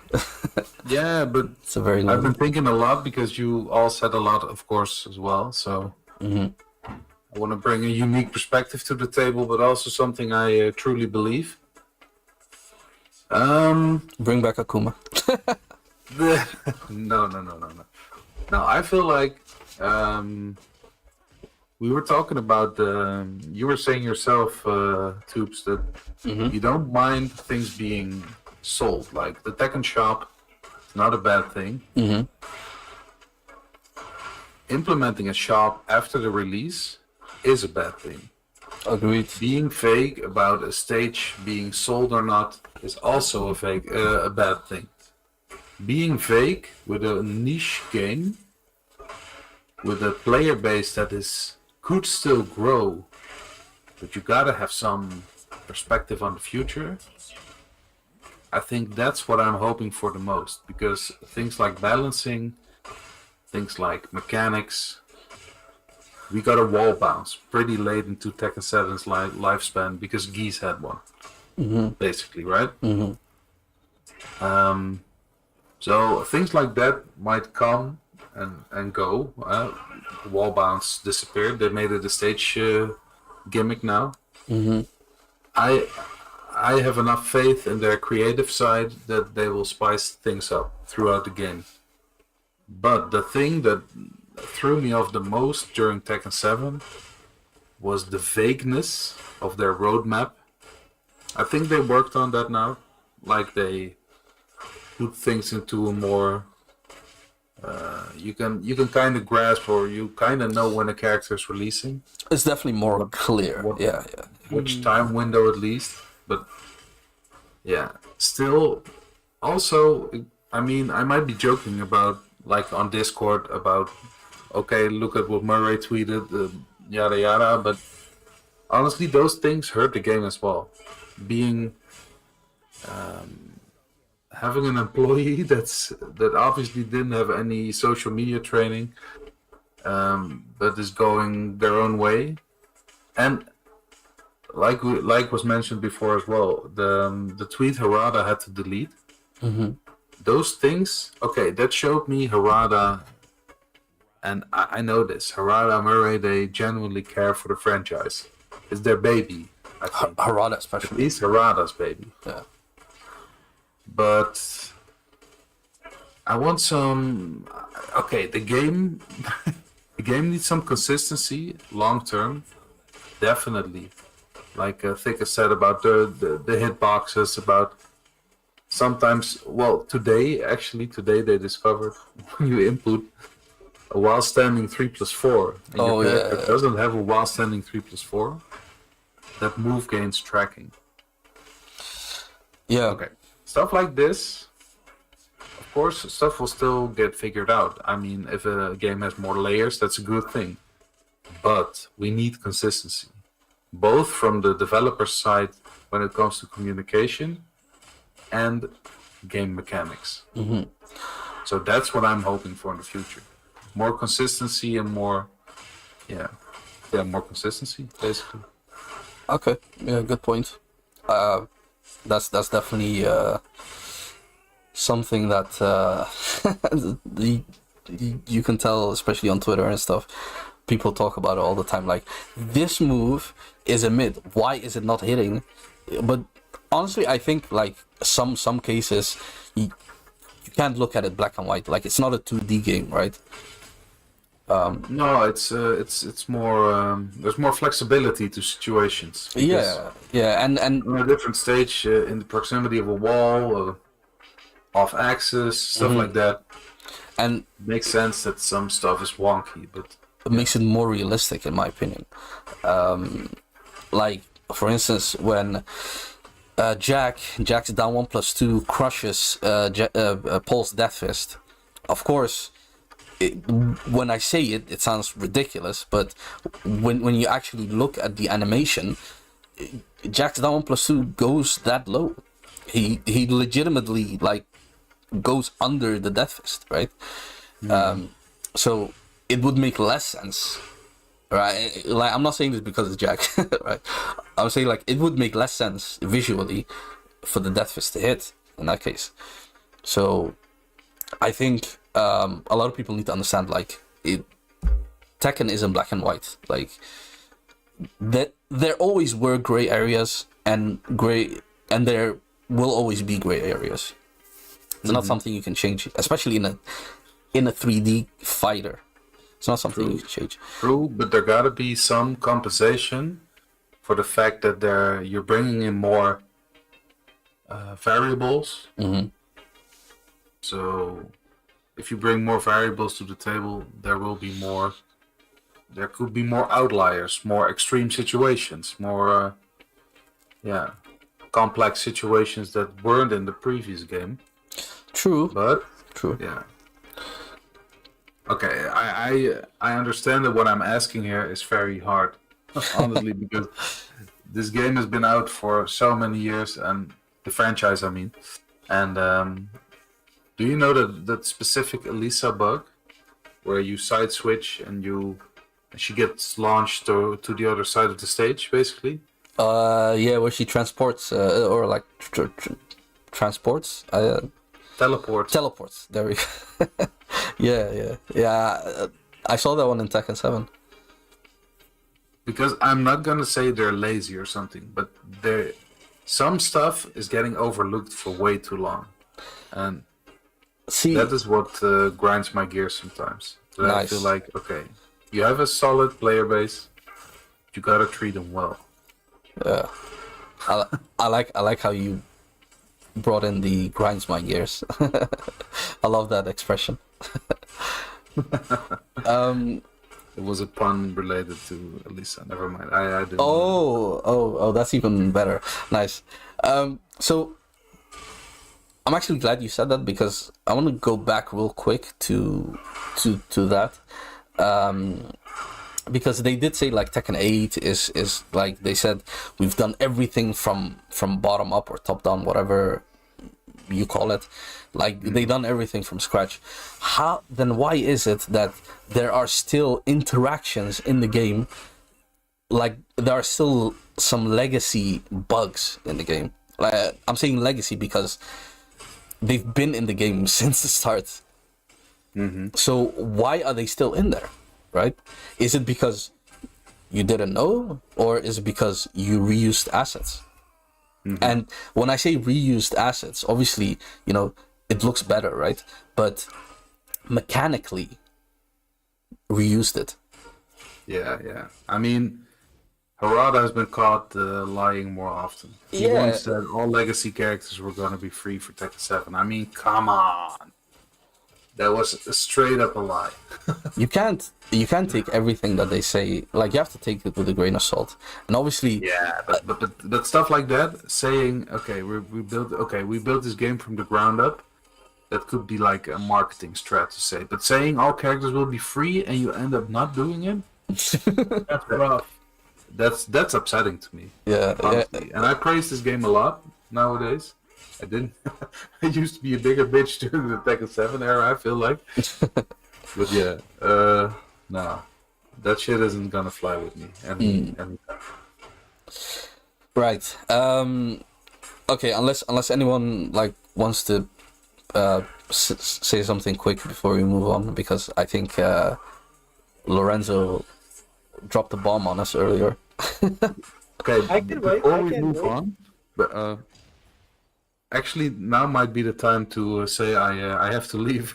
Oh, right, yeah. Right, Because, yeah, right. yeah, gotta tomorrow work is going tomorrow. to be very early for me, but yeah. Okay. Since you are going to move on to the next topic, that might be the perfect time for me to take my leave, actually. Yeah, no problem. So let me thank all of our guests for being here today. It was a nice, spicy discussion. I like it. I hope y'all had a good time so far, and I will talk to you in the future. Thank you for having me here, man. Too This much, shit man. is this is really fun. Yeah, My that pleasure. was actually My nice. Thank you. We're not done yet, by the way. No, we're not. We're not. Okay, No, okay. because we have one more question. Well, Yeah. not only one more, but we definitely have a question. yeah, exactly. Yes. But yeah, jokes I aside, will take my leave and leave you to it, and I will watch a bit from the sidelines before heading to bed. all right, man. Take care, everyone. Yo, Hey, take care. good luck man. at Thanks work so tomorrow, much. bro. Yo, thanks, lads. Take care. Bye bye. See ya. All right. Do you guys want a quick intermission before we go back? Oh no, bro! I am ready to hear Lorenzo. I want that. I said I'm gonna be last. I said okay, it's my question. Why should I answer first? No. I'm not saying no. I'm saying like we're going back to your question. Yeah, I we go don't- back to the question. You don't have to. Yeah, but they said that they want to hear me first. No. I know, but they. You said wanna they be wanna last? hear me first. Yeah. Okay. Fair. Who wants to go first? Damn, okay. All right. I see how this is going. So, you wanna repeat the question, por favor? What do you think? God And damn it. this is what do you think of the player quality in Tekken 8? So, okay, define player quality, please. Okay, you Alright. go online, right? I'm gonna give you an example. And you'll get it from there, right? Okay. Compare, for example, let's say a Dragonov. And listen. Okay, A Tekken 7 Fujin Dragonov versus a Tekken 8 Fujin Dragonov. Okay. Okay. Am I allowed to say shit what I have in my mind now, or should I keep it filtered, bro? Nah, go for it. Wait, am I first? No, I don't want to be first. I mean, as let me go long first. as you're not insulting anyone, we're good, right? Okay. Let me go first. Thank you, Lela. Thank you. See, he's wrong. Okay, let me listen to Lela. Okay, Player Lele. quality. Okay, you know where I want to start first because I have the perfect example for player quality. Because Lorenzo, you said compare a Dragunov Tekken King in this game to a Dragunov purple rank in Tekken 7. I can give you the perfect example, man, and we already discussed this one, and I have no problem discussing this one. No, you are excluded. You are Lela, excluded. you can't use yourself, brother. Come on. You played But I Tekken am 7, the bro. perfect example. You played Tekken 7.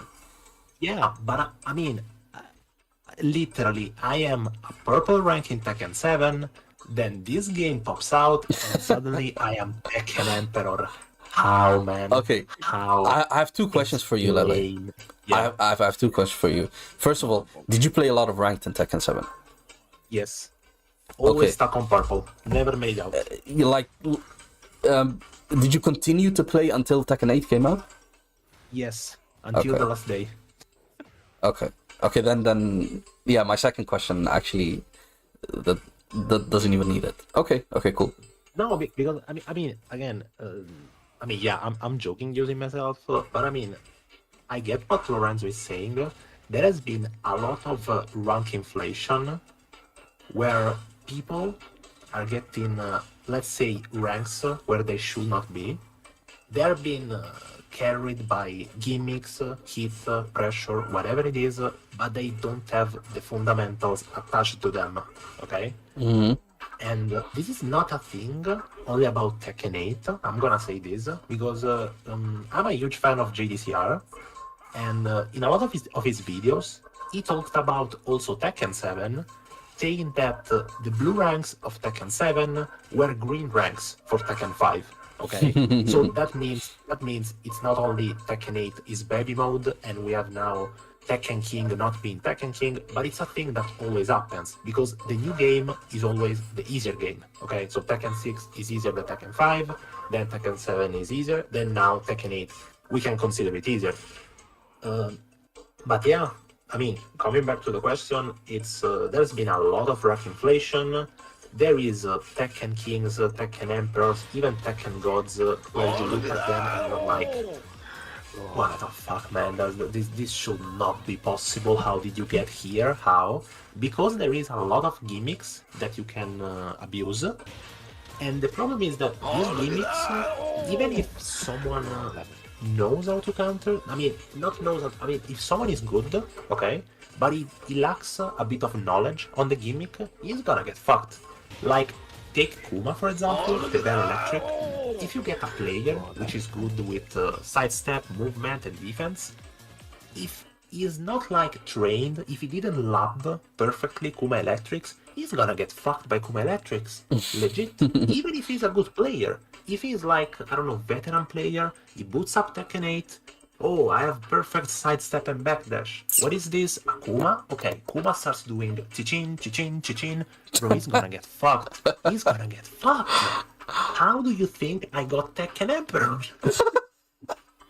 Okay, fair enough. But yeah, again, my response to Lorenzo is the player quality literally fell down a lot. Yes, that only this. It fell down a lot. Okay. Before we continue, let me just quickly say thank you for the follows, guys. I appreciate it. All right.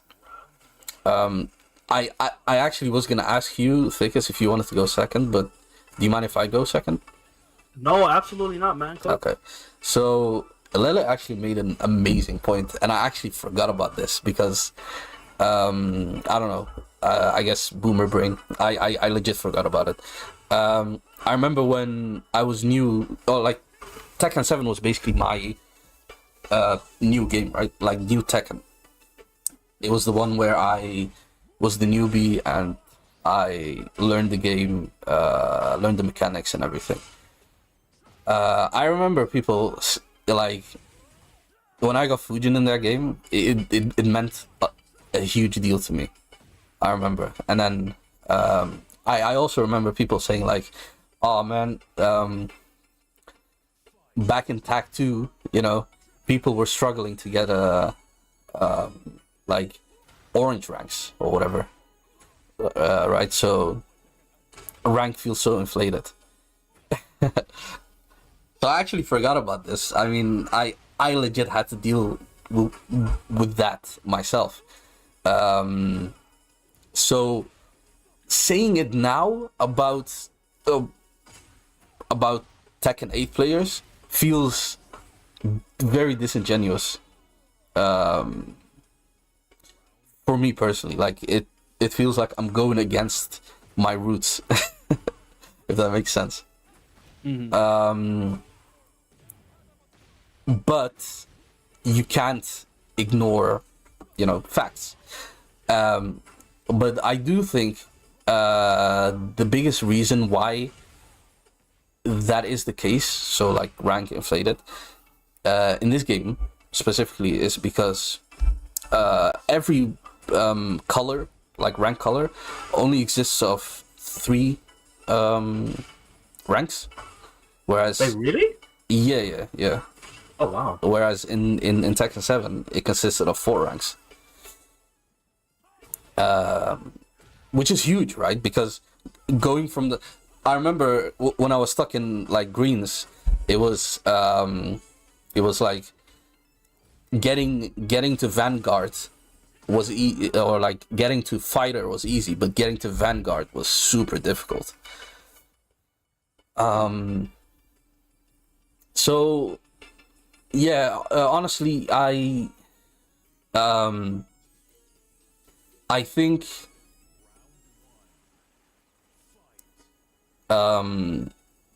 my perspective of like how I learned Tekken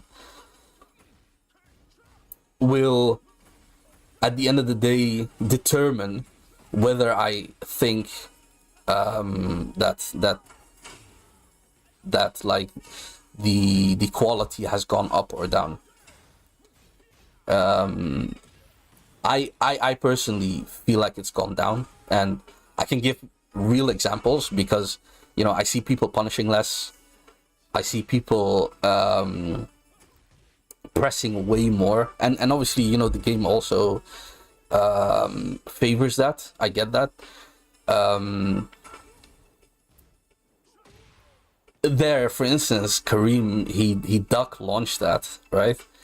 You will not see a new like Tekken 8 player, or not that often at least, do that. Like it takes like the game already takes so much mental stack from you that if you don't have that already in your head, you're not going to be able to be like, oh, that happened, right? So I need to be aware of that. And I'm talking specifically about a new player.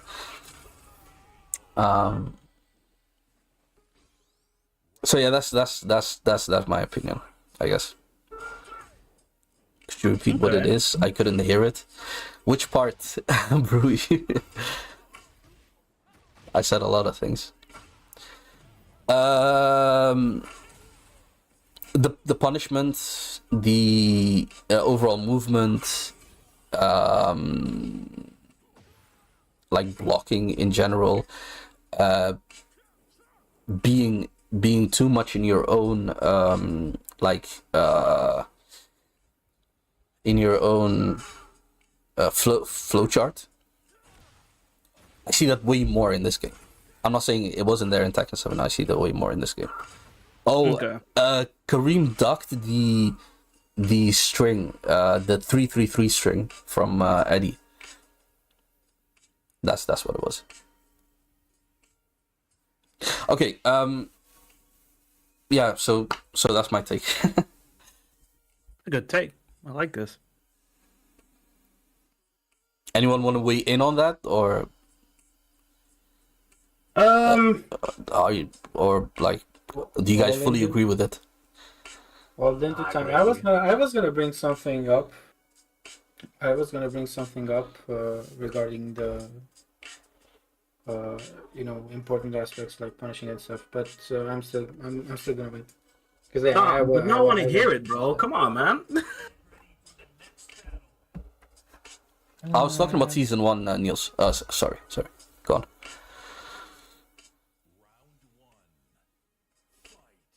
Lorenzo, this is your cue, man. Come on. It's your time, Lorenzo. Alright, man. Shine, bro. Alright, so look, when it comes to player consistency as in ranked, it's all over the place. I'm not saying that it's good or bad. All I'm saying is, not too long ago, 3 or 4 days ago, I faced a really good Devil June player on ranked. I don't know if you know him. Maybe Toops you do. Yori. Oh yeah, Yori Yori that's DJ. DJ in the tournament. He is got like Yori DJ. Yeah, I faced Yori Yeah. DJ ranked with my panda. He's a Okay, legend, now- man. He's a legend. Now let me ask. He was the real one because I checked. Let me ask you, what rank do you think he is?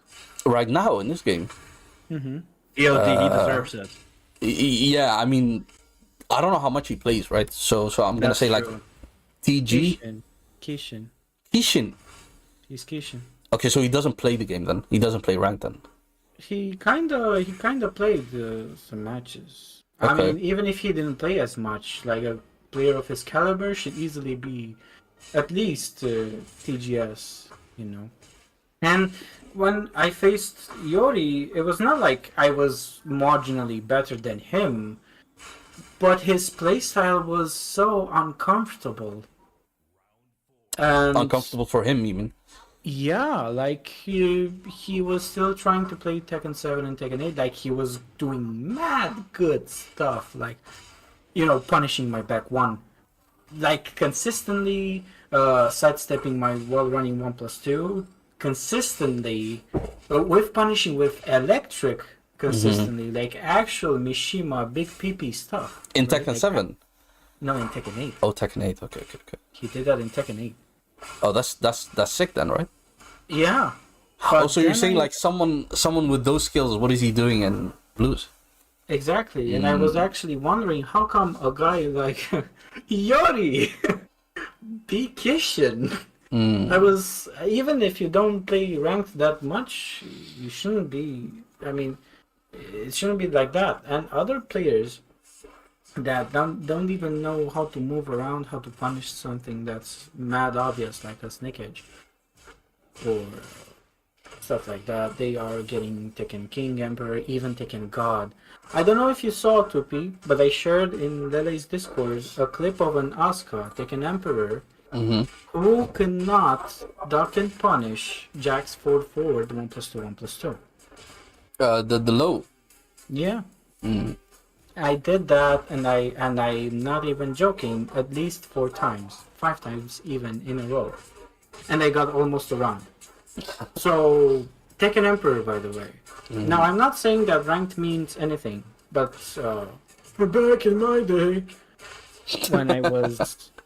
when I was going with Gigas from Emperor, Tekken King, Tekken God, True Tekken God, I felt the difficulty rising up.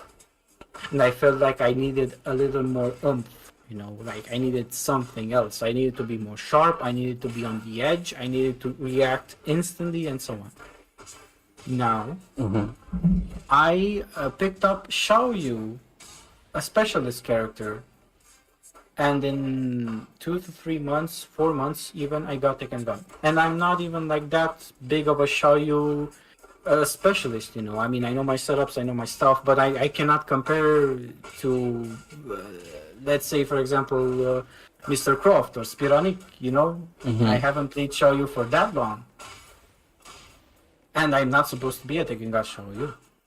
Also, some people who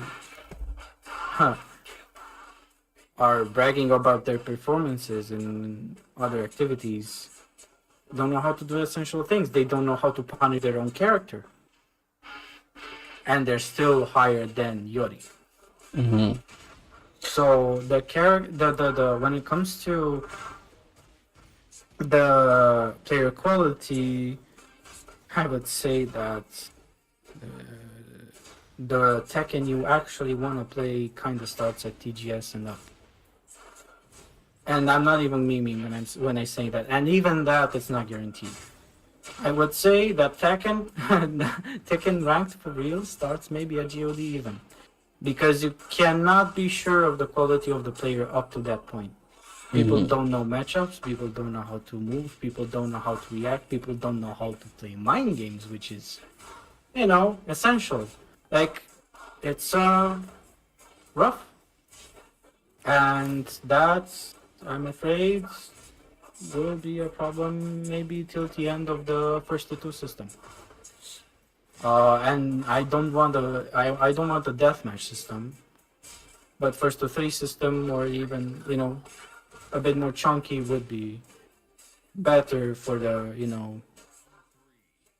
for leveling the player base. Okay. Fair enough. Before we go to you, Thickus, there's been a few questions, or a few statements, I guess, in the chat. I'm Wicked said, it also doesn't feel as rewarding to straight up punish something instead of throwing a heat engaging armor move that leads into chip and crazy annoying situation, as a new player's perspective at least. I think that's a really good point. What do you guys think? Yeah, okay. Like if we are talking about like the average rank, like the biggest pool of rank, a beginner, or let's say orange to red ranks, right? Those kind of people don't really know what you can do after getting a while standing punish. So maybe they will launch and maybe do a super suboptimal combo that doesn't reach the wall, and they'll be like, why would I do this? This is not worth it. And now, if you compare it to instead of ducking it, I just heat burst, I armor through the attack, and now I heat smash. I will do more damage, it breaks the wall, and I'll get more results out of it. So that might be a reason why some people are not seeing the value of duck launch, duck punishing, and just go, do different routes like an armor button, get a follow-up, and it still does as much damage as a suboptimal combo they did in lab. So that might be the reason why. Anyone else want to weigh in on this? So it doesn't feel as rewarding straight up punish something instead of throwing a heat engaging armor move. Yeah, I mean, I think in terms of like how it looks and how it feels, I think, right? Yeah, for sure. That's how it feels. Yeah, it feels better, maybe. But to be honest, even though that's the mentality across the new players, that shouldn't be the norm. It doesn't matter how it feels. Like the game, even when you go into what's it called, arcade quest, the supposed tutorial for the game. Like even that thing tells you how to punish. Yeah. True. But the statement is more about like punishing feeling less fun. I think, or not as visually rewarding. Maybe, I don't know. I'm not dismissing the notion of learning the right way to play the game. By no means. I just point out something that a lot of people generally get away with, myself included. I mean, you can just like if you talk about a visual standpoint, you can just compare. Like, okay, I duck and launch. Does it look cool? I'm launching someone in the air. That's okay. Compare that to going through someone's attack and you get something guaranteed after with a zoom in on the screen. That for a lot of people is more appealing. And the thing is, yes, launching into a good combo is definitely the most optimal route, but the second option, for the beginners especially, it's first of all easy. Second of all, you see the entire screen zoom in and whoa, that looks really cool. Third of all, it's not even bad damage. It's pretty okay. Like, it's not bad to do it per se. Yes, can be more optimal, but it's not bad. So that's probably also why they're like, yeah, nah, I think I'm gonna do this. Right, yeah. I'll be honest, Tekken 7, and I guess Tekken 8 as well, I kind of,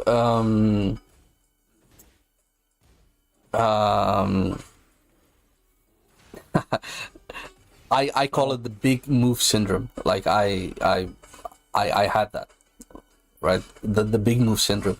Like, with Jack, down 1+2, if it hits, yo, you feel like like a champion, right? But Yeah, yep. like the what do you call that? The not morphine. What the fuck? Fucking Dopamine? Dopamine. There we go. Thank you. The dopamine levels of like hitting a down 1+2 is amazing, right? And I think that's where it comes back to hitting someone with like, for instance, if you play Kuma, going under someone's jab or high with the electric, and then launching their ass. It's gonna feel absolutely amazing, right? Right. And I think that's kind of the pitfall that the newer players could fall into, where they're like, oh, cool move, launches, right? Why should I so I'm gonna be doing that move, or like back one, for instance, because it's a power crush, heat engager. Why shouldn't I throw that out? And most people that they come across in ranked don't actually punish them for it, and then like they get away with it, and then this develops a habit and so on and so forth. And I feel like in this game, that aspect is exasperated by the sheer fuckery. I'm gonna go back to that word. Yeah, no, that's a good word By for just the sheer fuckery of everything going on. So I guess that's my take on that. I have actually one example Mhm. of move like this. I was thinking about it. I think Lorenzo said before about David Jean Laser Scraper that Alright. even bears can step it. And again, I'm gonna expose myself because I don't step that. I back one that. You can eat the first two hits, block the first two hits, Oh, that's smart. and then if they delay, you do back one. I mean, stepping and launching would be optimal, but back one is easier. That's- gives me hit. So But Yeah, you're but making a logically- calculated decision though, there, right, Lele? That's different. yeah, well, I could step and launch. Yeah, logically, like you trade a bit of self-damage, entering into heat for no reason, instead of launching into a 70 plus combo, and if possible with a wall almost 100. Guaranteed. Yeah, that's definitely not worth the trade. No. Especially because I can also do Laser Scraper like 2-1 and stop the string, and if you do back one, I punish it. Like, it's not smart. True. Yeah, I don't know. I agree. I know, but back one is just, a bit easier to react. Like, if I see your delay, It's deceivingly easier. Deceivingly. Yeah, it's deceiving. Yeah, it's fake kind of comforting. Like, oh, it's just this, I can do it. But Loki, But- it's definitely not the right option. What does I that can launch. What does that say though? Like Lele is a Tekken 7 player, right? He's played Tekken 7, and I'm not trying to put you on the spot here, Lele, at all. But I'm saying, like, if this is like Lele's reasoning, right? Then what does that say about a new player in Tekken 8? Yeah, no, a new player would absolutely back one all day. They would even just think not- that he cannot step. Yeah, they would just not consider any other options. They'll be like, "Oh, back one didn't work. Whatever. I'll try again later." Yep, legit. It's so easy And that it literally obliterates the execution option. Let's put it like this. and that's my main issue with Tekken 8. Besides the whole online thing, they dump down the whole, hey, how do you deal with this option? Oh, just power crush heat engager. You know, Yeah, I agree. like the way we used to look at rage art at the start of Tekken 7, or at least that's how I looked at it. It felt like, oh, if I'm in rage, whatever you want to do, I'm just gonna hit that rage art button and it's gonna work. That's the that was the level 1 way of thinking, right? But then we found out, like, oh, you can actually bait people into pressing. Oh, but then the whole thing comes out, the whole mind game thing comes out. Yeah, you can create counterplay and everything. Yeah. Exactly, but with Tekken 8, it feels like for a lot of people, the level 1 is already where it ends with the mind game. Let's stop there. Yeah, absolutely. I agree. Yeah, because they don't want to take the time in the lab and see what it can do instead of doing the WoW button, right? Like, if the WoW button doesn't work, then the satisfaction will like shrink a lot, and they won't try to find a different way to like approach the problem. And my point about Tekken 8 is, like, this might be a little bit of a side tangent, but the problem in T8 is that kind of behavior gets you very far. Like, I know, like, the question still stands for me for Lorenzo, right? But Yeah, of course. it's so unfortunate to see people flowcharting things that look like a yellow rank, but then I look at the top right screen, I see Tekken King, because it works.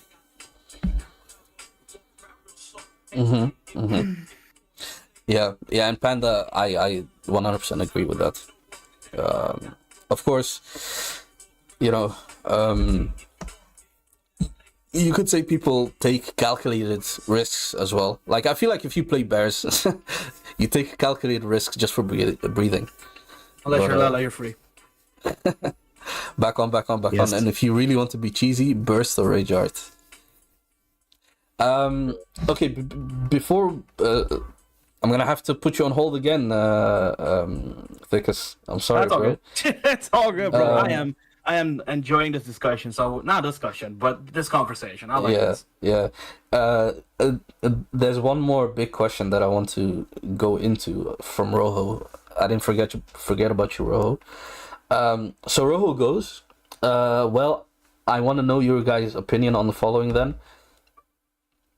Take me. I was a TTG in Tekken 7 with Eliza, Gigas, and Chloe. And Oh Emperor. my god, Eliza Gigas. Excuse me. And where was I? Oh, and Emperor with Devilgen. Right now in Tekken 8, I struggle so hard to get past Tekken Emperor, even though I feel like I'm better than I used to be. Where does the problem lie now? Am I washed? Are other people carried? Like, how do you explain that? Can I answer this? Go for it. Okay, so it's Rojo, right? So Yeah, I'm you know guessing him he's as well. playing Double Gen. Oh, I don't know. Who are you playing now? Maybe Alyssa. Didn't Rojo play Alyssa too? Alyssa too. Yeah, I think so. Yeah. Okay, let's say Devilgen. Okay. I'll be real. I think Rojo, because he did say like he's a TTG and T7. I think the way he approaches this game, this might sound okay. This sounds really stupid, but I think he is playing too smart. He is playing too calculated. He's putting a lot of mental stacks on himself to try and be defensive in a good way with like Devil Jin as an example. Because, well, newsflash, I also played a bit of Devil Jin to kick Lela out of Tekken 8. It worked. So I kind of know. I know the buttons Devil Jin has, right? Mm-hmm. And Devil Jin is like, he's a weird character. Like, he has defensive options like, you know, back three, Lela, back three. So you're he has saying back three. you're saying that's a up defensive four, option. Right? He has like the power crush kind of get off me, but I still really think that Rojo might just struggle again because he is not really playing T8. Like he's probably playing a mixed bag of T7 and T8. You know, maybe he uses heat, maybe he doesn't as much. Because I do know that Devil Jin has some pretty good shit in heat. But now the question is he abusing the mechanics that the game allows you to abuse? Yes or no? If no, he's just giving himself a very like uphill battle to fight against characters and players, but specifically characters that play Tekken 8 really easily and effective. Meanwhile, this man is trying to outplay and all that, but it's very hard. So it's like a mixture of, yes, I agree, people are carried as fuck, but I will answer this later. People are carried in this game, and it also might be the other side where he's respecting too much. So now it backfires. So that's my answer. Like it's a combination of both. Okay. Yeah, fair. It's unfortunate he isn't here, but yeah. That's fine, but maybe you will listen to the VOD. But that's definitely how I think about it. May I chime in with a response? Yeah, Oh, go for it. absolutely. You don't even have to ask. So, alright. Not really recently, but a few months ago, maybe 2 or 3 months ago, when I had my character crisis moment in Taken 8 and how the game should be played and all that, I was actually wondering how should I really approach this game. Now, I kind of got my answer, ironically enough, when I switched to mains. So I was a Dragunov main. I felt disgusted playing him. First of all. And then I switched to Xiaoyu. Now, ideally, Xiaoyu has a lot of options, and she has a lot of options, but in order to access them, you kind of have to play some sort of a little mind game, right? I legit did research 1 week in practice mode before I went into ranked. Now, I ain't gonna pretend like I played high level mind games because I never got a chance to do them. Why? The first thing you should always do in Tekken 8 is take your frames. Whatever that means. Whatever your fastest option and your most brain dead is, take it. Well, if you try to play any mind games up to a certain level, you'll die. So basically, take your frames, do your mix-ups. Now, after you've taken your frames and you're doing your mix-ups, you have to play defensively, right? And I try to do that, and I still try to play defensively as much as I can. Now, the thing that this game forces me to do a lot is to contest a lot. But I try to do that in the sense that I kind of loosely know how minus or plus you are, and I try to deny your mind game as much as I can. Basically, what I'm trying to do is I'm trying to take my frames as much as I can, I'll play my mix-ups, and deny yours. And on the surface, that basically means do not engage in mind games. Not that many. Or, actually, the first mind game is, are you willing to press against me? Or am I willing to press against you? And from that, you go onward. But most of the time, especially with Xiao Yu, where she has so many mix-ups, mind games, things like that, 80% of the matches were taking my frames, doing my mix-ups, then challenging. Rinse and repeat with every character I played. So basically, yeah, you were kind of right. If you're trying to play a bit too smart, you're gonna end up losing. Now, the problem lies where you actually meet someone who is trying to play with the brain. Now, you truly have to shift your approach. That's the moment when you actually play mind games. Basically, adapt to the opponent. If your opponent is a dumbass, play like a dumbass. If he's not a dumbass, play smart. Yeah. See, that's where in Tekken 7 it used to be different, where even if the player played like a dumbass, you could still outspace them and counter hit them. So you could play smart against the dumbass. But in this game, it doesn't feel like that.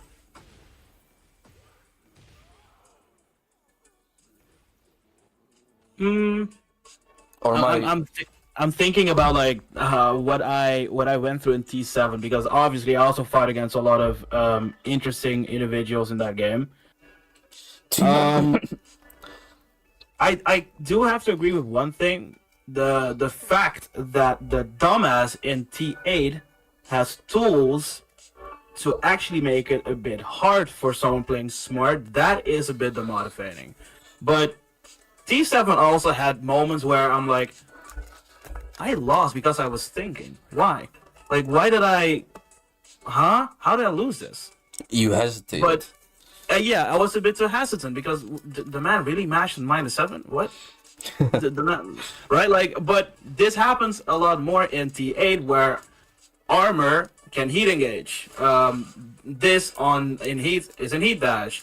That apparently is evasive now, and you can't punish. Like, it's weird. In Tekken 7, I agree. It was way easier for me, at least, to fight against someone considered interesting, right? And in T8, I do have a harder time because, oh god, he just randomly armored and now he's heat engaged, or he randomly threw out a down for 2 and it has randomly perfect tracking and a phantom hitbox, and it clipped me because I was dashing a bit forward. You know, those kind of things. So yeah, I can see what you mean. I agree. Okay.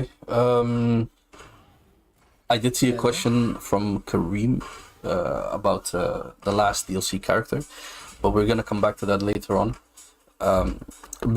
Before I continue, by the way, like I'm talking like I have all the time in the world, but obviously I don't know about you guys. Like, I'm chilling. yeah, you're chilling. Okay, what about? I am chilling. What about you? I have to go for midnight, so Oh, midnight. let's Okay. be here for a bit. Yeah. All right. No worries. Okay, then I guess I think if we go to thickest section, might take a bit too long. So I guess let's do the character thing then. Yeah, that's good. Yeah, you okay with that? Yeah, I'm good. I'm good. Yeah, Okay. Lala didn't answer the question regarding. Which one? Regarding, Didn't he? No, I did. Yeah, he did. He did. Yeah. Lela did. Yeah, Lela did. He gave himself as an example, right? Yeah. Exactly. Yeah. He used himself as an example. Excuse me. Yeah. It was a pretty lengthy explanation. no, not about the rank. About Rojo.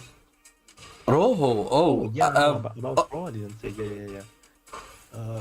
I mean, I kinda share all your feelings that sometimes in this game you have to cut off your brain and let the moves keep coming, and that sometimes doing something very stupid might lead to stealing rounds and somehow get victories.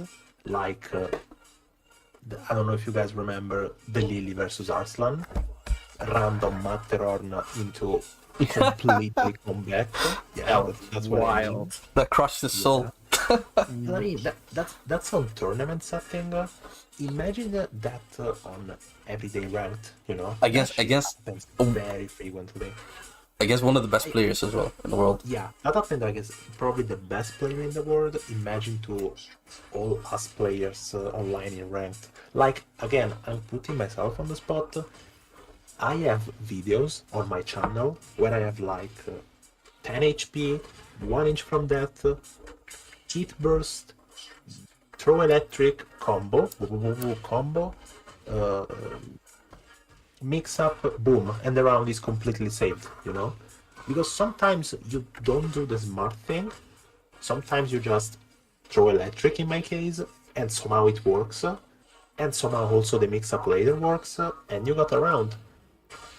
It kinda sucks that this game sometimes works like that, like you worked to get the opponent at low HP, you did all your pokes, all your movement, all your punishers, and then the opponent decides to throw, I don't know, we can say also Jack down 1+2, the Sure. big Yeah. dodge. Yeah, if you Yeah, can yeah. throw that, Absolutely. that works. It does an insane amount of damage.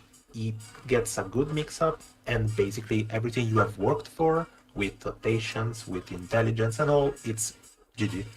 Out of the And the window. problem is, the problem is that it works very frequently. Like, it's not it happened one time, okay. In Tekken 8, it's kinda, it happens a lot. So, I think that's maybe one of the problems for Rojo. Maybe he's meeting players that are like, I'm gonna do huge Baron. Maybe he's playing. I mean, I played Rojo in Tekken 7. I know he's an amazing player. So I think he's playing all sidestep, punishers, all good. But maybe, as Tika said, he lacks the abusing of these game mechanics, you know? Okay, fair enough.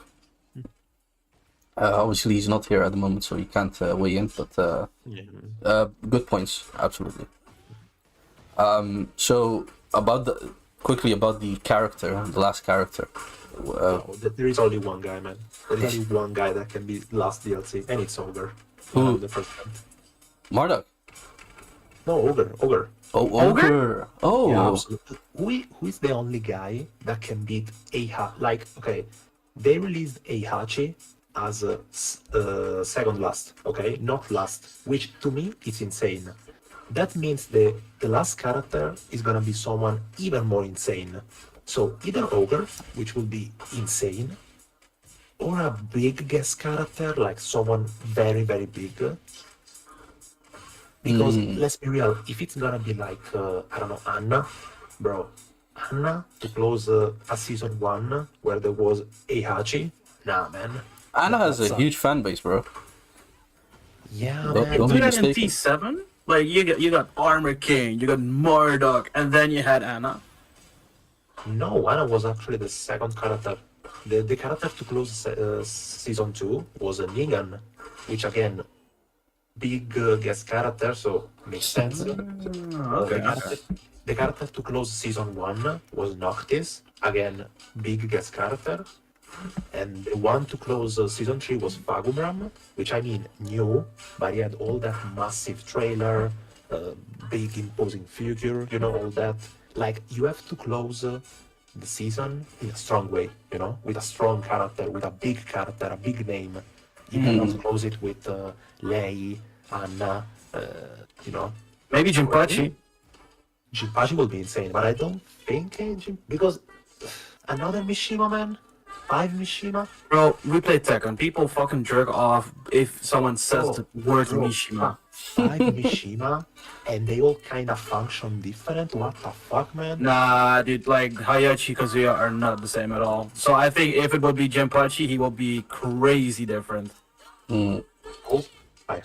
I also hope so. No, I seriously think it's gonna be over because Would be it was sick. he was mentioned in the story.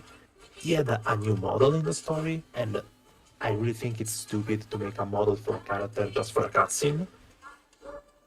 And again, it will be probably the biggest name, the character you have not played canonically until 2000. It's insane, man. Yeah, Tekken 3 was the last canon. Yeah, Yep. it was his only canon appearance. Then yeah, you can count Tekken Tag 2, but I can also tell you that he sucked in that game. So It's actually funny that you mentioned Ogre because I had the exact same reasoning. I said like, okay, they released Heihachi. There's one more DLC character. Who's gonna top Heihachi? Maybe AK, right? AK was AK really might hype. be a strong contender, yeah. AK was really hype, but Heihachi, man, he but- doesn't top Heihachi. yeah, that's kind of yeah. That was my reaction as well. Like Heihachi coming back from the dead. Well, he wasn't really dead, but you know what I mean. We all thought it was dead. Ogre would be the only one to top that. Absolutely, I 100% agree. Like when they talked about, when were we talking about season 1? I think I said they might release Heihachi immediately, but I was thinking as Heihachi for last character. I would have never guessed Heihachi for second last. Yeah. That was wild, Joe. Yeah, I know that was insane. In my previous podcast, I was actually I had Spirit Nick, and he's a big like Tekken fan, lore fan. He was like, I wasn't expecting Heihachi as like the last character for the last DLC. He was like, it was insane that they released him so early. Dude, that was weird, man. And again, since it feels weird, I hope that it means the last one is big, like real big. Bruce would also be big. But my question, because I am not well versed into the Tekken community and all that. Is Ogre that like hype for people? Yeah. Okay, then I really hope it's Ogre because that will be sick. See, I don't know the level of hypeness, but the level of like for instance, Jun hasn't been in the game since Tekken 2, right? That sort of hype, like, oh, we haven't seen this character for such a long time in a canon game, that might just be enough as well. Because the release of Ogre will be kind of like when Street Fighter V announced Gil. It legit feels like, oh shit, we're gonna play with the boss from the past, And there was hype for Gil. There was hype, a lot of hype. So again, it's that feeling of, wow, he came back after all those years, It's not just, oh, he was in the last game, and now, no. The 2000, man. You had to go back to Tekken 3 for the last canon appearance. Oh, okay, yeah, okay. No, then it would be really sick. Yeah, also, Ogre himself is a very sick character. He's a mixture of all the characters he allegedly killed. So he's very sick. Nice. I, Lily, you know a lot about the lore, man. I didn't know that. Oh, bro, I love my Tekken lore. I Nice. love all their Tekken and again, Ogre is very fascinating because at the core, he's just again old character moves combined in one character, but they make him unique, and he kind of fits the personality of Ogre being the god of fighting, where he challenges opponents, kills them, and he's like, "Damn, you did some nice kicks. I'm stealing them." You know, like legit, he kills back, and he's like, "Damn, nice hunting hawk. I'm doing that." He's playing Pokemon but with Tekken moves. Legit, he's catching the moves. Exactly. You gotta catch them all. Yeah. Exactly. Yeah, I remember in Tekken 3 when I saw Ogre and I saw the moves that he did, I was like, hey, that's Lee's move. Hey, that's Bake's move. Hey, that's Anna's move. I was like, and those characters aren't. I mean, Anna was in there, but like a lot of the other characters weren't in the game. So I was like, did he actually kill them? Like that was a big deal back in the day. Absolutely. I mean, it's also weird because you see this big god of fighting, Exactly, Juxon. which does like hunting hawks from back, he does the kicks from Lee, and then he does also the back three from Jun, which is completely weird, you know, like how now he's pulling Kazaba moves. What the fuck? Yeah. So, to be honest, I have two categories: the characters I want and the characters I expect. Now, I have two characters that I want. Thickers, prepare. One of them is surprise, Gigas. Wow, holy shit, dude! I did not Wow. expect that. Whoa. Imagine, whoa, whoa. But the other one is a bit more interesting. I want Wang.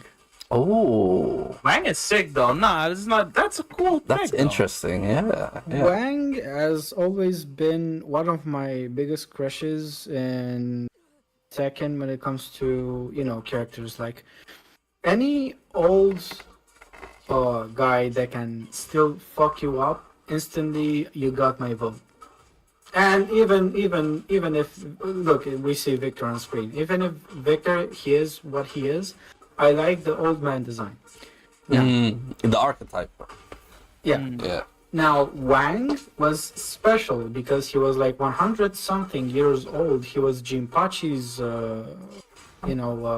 training buddy. And he was one of the, even at its age, he was one of the strongest fighters around.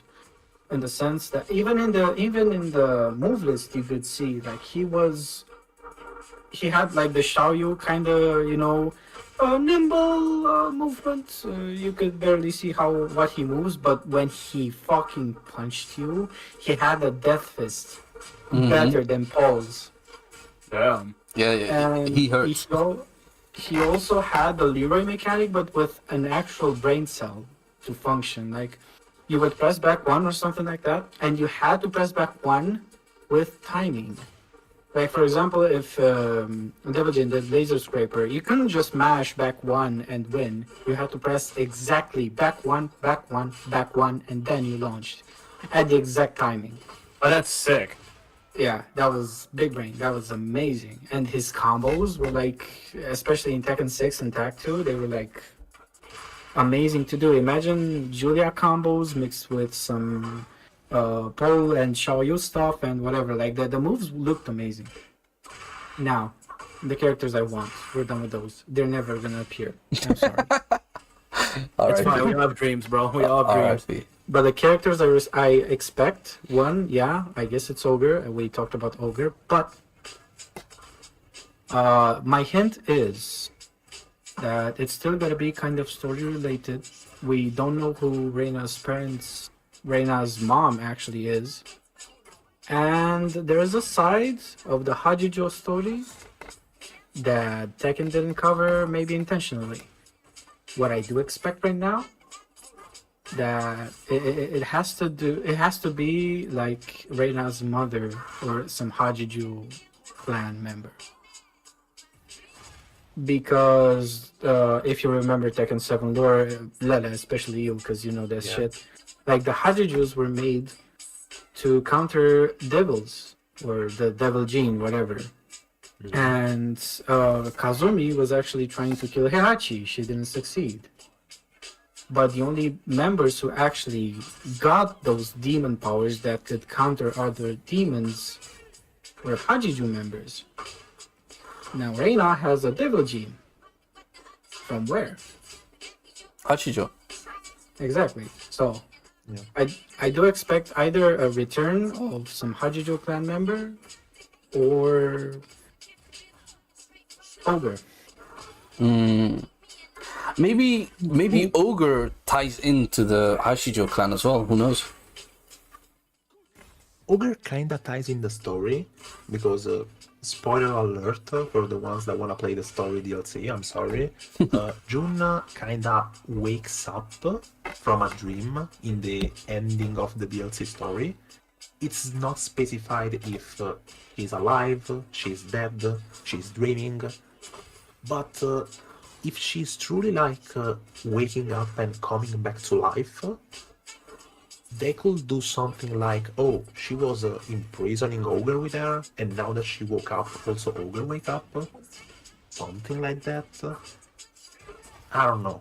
It's kind of weird that they closed the DLC story randomly with Jun waking up. It's weird. Like all the stories about Lydia, Heihachi, the clan, and everything, and then the last scene is Jun saying, "Oh, hello, good morning, I'm waking up." Yeah. Yeah, it's weird. That was weird. All I'm saying it's weird. So also for lore reasons, I feel Ogre.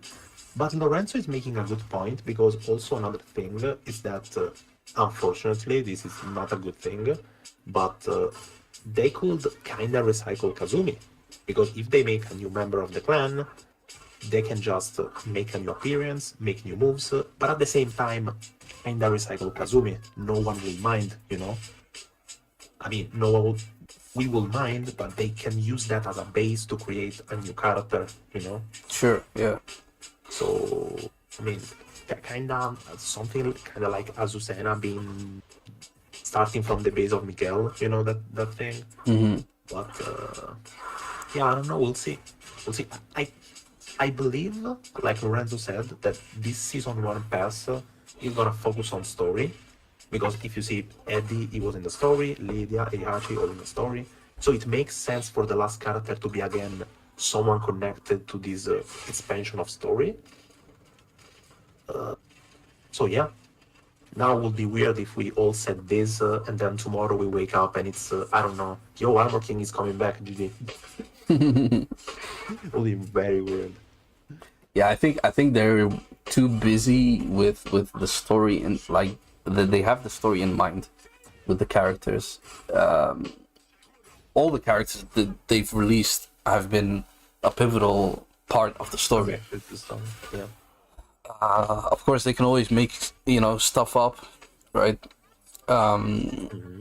But yeah, I think just looking at the story, Ogre would make sense. Also, they said that Reina is the last, or I don't know if they said the last or one of the last remaining members of the Hashido clan, but I think that's one of the last. one of the last, right? I don't Okay, remember correctly there. all right. So that already opens up the door for, there being another character. Absolutely. Yeah. I mean, the problem is Tekken story. They can basically do what they want because we saw that in the DLC. They can do whatever they want, man. They don't need reason or logic. They can do what they want, man. Fucking man falling into lava, just add someone saving him at the last second. It's so Bruh. so stupid. Honestly, like I don't like that. I didn't like that part at all. Like that I hate it. that guy was there at the right time, the right place, right time. Come on, man. Yeah, Kazuya staring 20 seconds into the lava, did not see a giant dude saving his father. Okay. But because he teleported him. Yeah, he legitimately jumped from I don't know where, and he fucking saved Heihachi. So Heihachi never dived into the lava. But then, what the fuck was Kazuya watching? He wasn't watching anything, I think. No, Well, to be fair, it was kind of implied that after the battle with Heihachi, he kind of started to fight Akuma. Oh, right. No. Wait, if you watch the Tekken 7 last cutscene, you can see him dropping Heihachi, then he watches Heihachi go down, and then he says the line, a battle is made only of wins and nothing else. But it's implied that Heihachi got saved while he's diving into lava. So when Kazuya is saying, "Oh, the battle is done only of all those who win," doesn't he see a huge muscle man saving his father? I guess not. Yeah. Are you telling me Akuma arrived at the perfect time? He turned, the guy saved Heihachi and he didn't notice? Nah, man, that was done so bad. This is some Naruto plot point. Holy shit. Yeah, kinda. I mean, that's the thing with Mishimas, right? They have plot armor. Yeah. Insane, man. Bombs, lava, whatever. We survive all. All right. Anyone else want to jump in? Oh, I guess only Thick is left, right? Yeah. Yeah. He's a DLC characters. All right, so you guys are all like, dude, the lore and all. Dude, listen, man. What is a character people want? They'll probably do that. Mm-hmm. So if it's ogre, then it's ogre. If it's someone else, honestly, I have no idea who is a very like requested character because I don't really pay attention to this. But I do know that a lot of people love Armor King a lot. Apparently Marduk as well. So for me, if I really have to put my vote into one specific character, it's probably Ogre. Because for what I've heard, it makes sense. Like, right? It makes sense. He ties to the story, and people like him. So why would it not be Ogre? Mm-hmm. Fair. Yeah. Yeah, that's pretty much it. It's like quick, simple, but that's legit how I think about it. Yeah. Fair enough. Is there anyone besides Gigas that you would want back? Yes, Dr. Doom from Morpheus Capcom 3. Please let me food dive people into fucking oblivion. How about no? Yes, you guys wanna see oppression? Oh, I got Nah, how about oppression. if we're doing this shit, then I want to see Zasalamel in Tekken. Okay, sure. Your salesman office is my Dr. Doom. Let's go. I'ma stop time. You want to see an Infinite?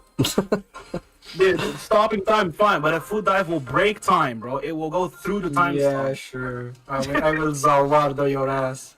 Okay, sure, bro. Have you ever seen how much priority food dive has? I don't think it has priority over time because Oh, you are dead wrong. This man can skip time when he wants with that foot dive. But jokes aside, yeah, obviously Gigas would be my obvious pick because I mean everything legit started because of Gigas regarding my community, regarding my Tekken experience and all. But there's one character I really enjoyed when he got nerfed because release he was busted. Fakuram. I actually would love to see Fakuram because his fighting style is cool. His character design, okay, yes, it's over designed with the tattoos and the proportions being all wrong, but I love me some. Dude, that kick has so much impact. It shakes the screen. The enemy falls on his down face when he get hit. It's so satisfying. And he also has the charge strength. I love charge strength. You're godlike. So yeah, no, I would love Fakuram. Fakuram would make a lot of sense in this game, honestly. Yeah, he would fit this game. I think he would, yeah. Like, a bunch of characters actually got, what is it, guard break moves. They got, like Brian, he has was it down for 2, 3+4 that he can hold to like guard break. So like a lot of Fakuram-esque stuff is already in the game. So, but that's the thing. How would you make Fakuram unique? Because everyone has a little bit of Fakuram. What would his gimmick be then? I mean, still the same, but like he just has that a lot, if that makes sense. Yeah, okay, fair enough. yeah. Fair enough. Or just a very strong version on some of his strings, Yeah, or something like that. Yeah, okay, fair enough. yeah, like maybe in Heat he just guard breaks all the time, which would be fucking obnoxious. But yeah, This sounds really busted. I mean, what else? What else new in this game? His mock kick will guard break as well. Yeah. The electric That was basically his electric in Tekken 7. Yeah, it was really satisfying. So make it more satisfying. Make it so plus on block he gets a guaranteed launch. Yeah. That's how it works. I can see the Tekken team just in the drawing board asking like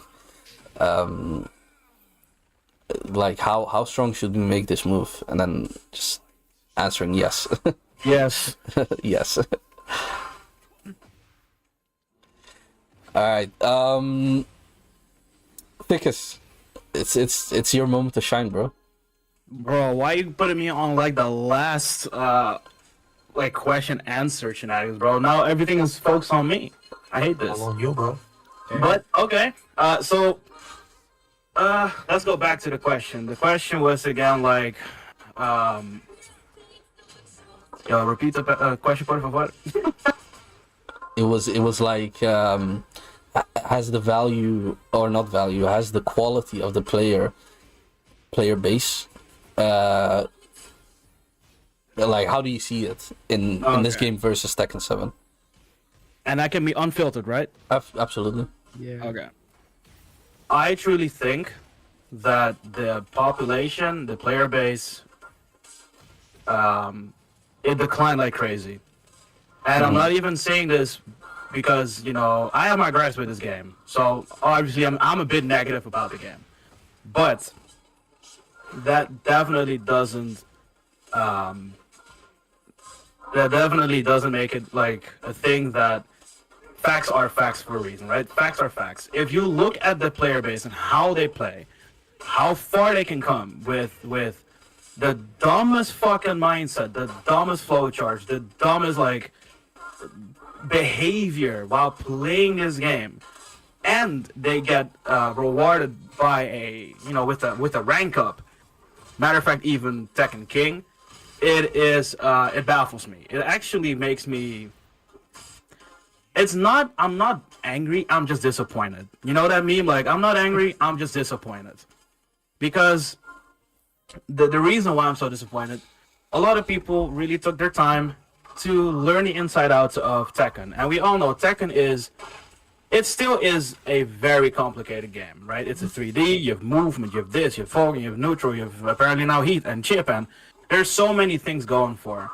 And then like Lorenzo's like 10 out of 10 with the examples and explanations. He used Yori DJ as an example, and I'm not sure if it's true if if Yori plays a lot of ranked or not. We don't know, but someone like Yori, his skill sets and awareness, knowledge, that doesn't scream Kishin to me at all.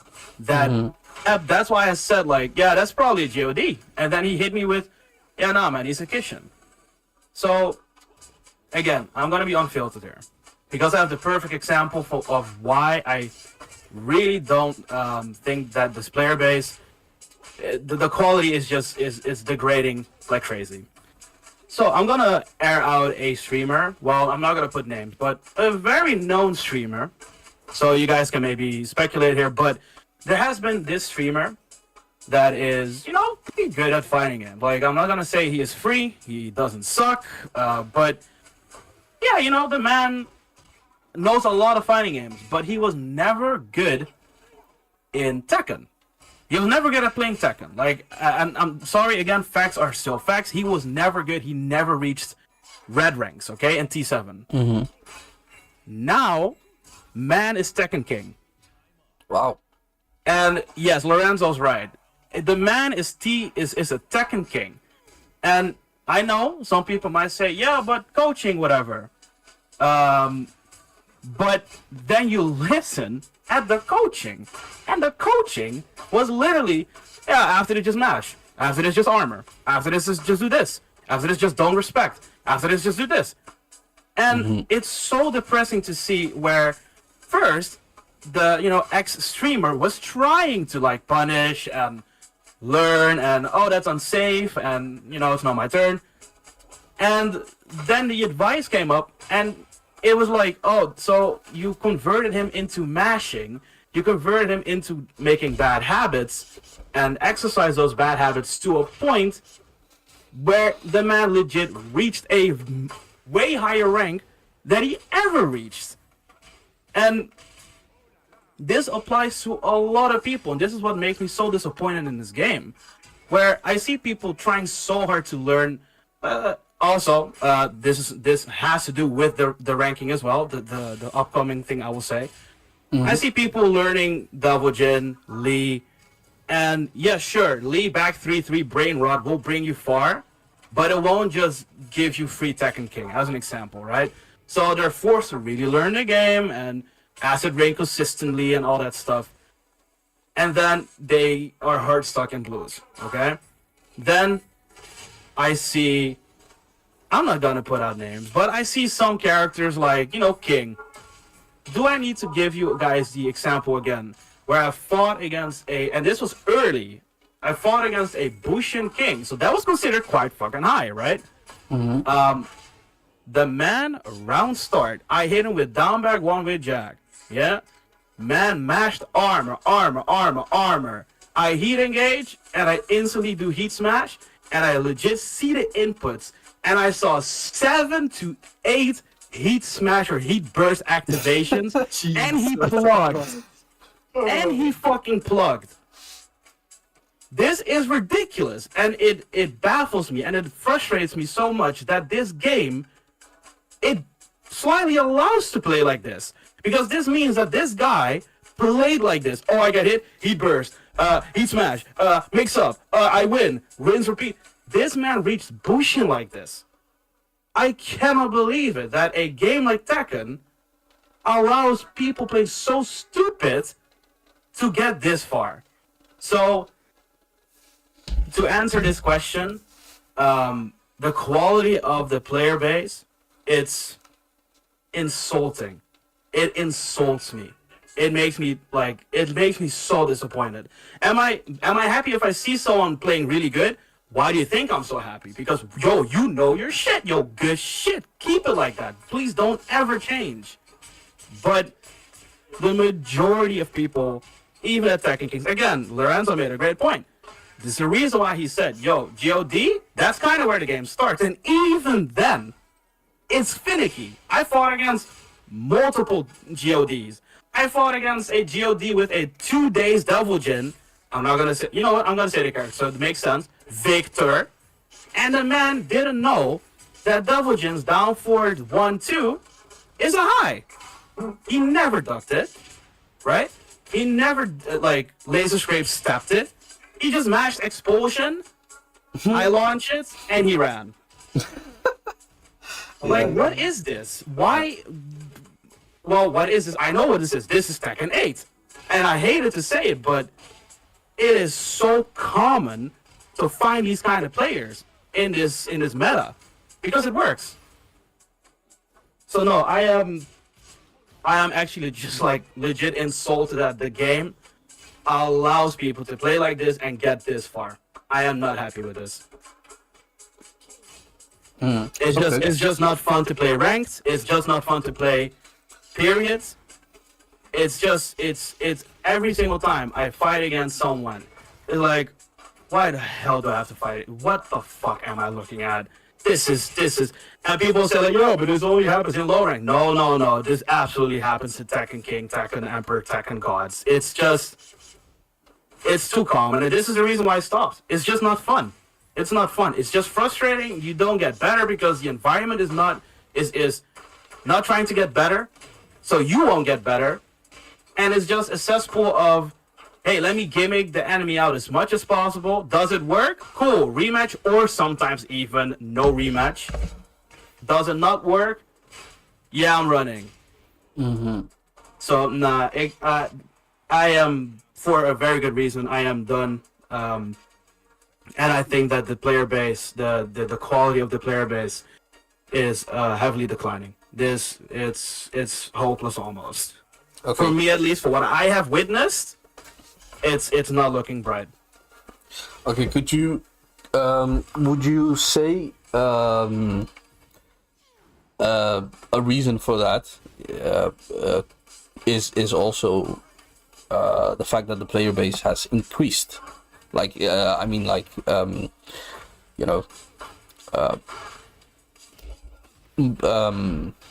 number wise.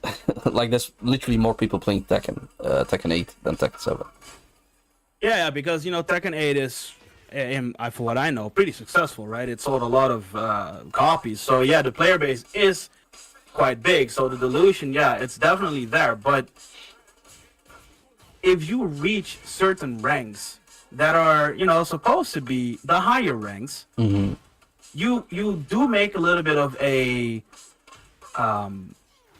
you're expecting like someone being at least a little bit good in something, at something, right? Like a skill. Maybe the man is good at stepping. Maybe he has good knowledge about the matchup. Maybe he just knows his character really well. But I'm not sure if this is tied to a diluted player base because there's so many players. Because like a very big part of the player base are not that nice. So like it's like a very small percentage of people I fought against where I'm like, yo, good shit, you really outplayed me, and now I can adapt back. You're not running. This is a set. This is why I like Tekken. But even with such a big player base, it is still way too common to find someone, being at least a bit decent for the rank he is, especially again at Tekken King and higher. If you look at the percentage of how rare that rank is, it is not even like a big, like there are not a lot of players having that rank, but still it's just a cesspool of people pulling out the gimmicks out their asses, and if it doesn't work, it doesn't work, I'm out. So that's why I'm kind of in between. Like I understand, like a lot of new players, chimed in, and maybe they don't like it that they're getting rolled and they have to adapt. But this also apply at like single-digit percentages of ranks, and that to me, that is where I'm like, this is not okay. That is something that should not be the case. Okay, fair enough.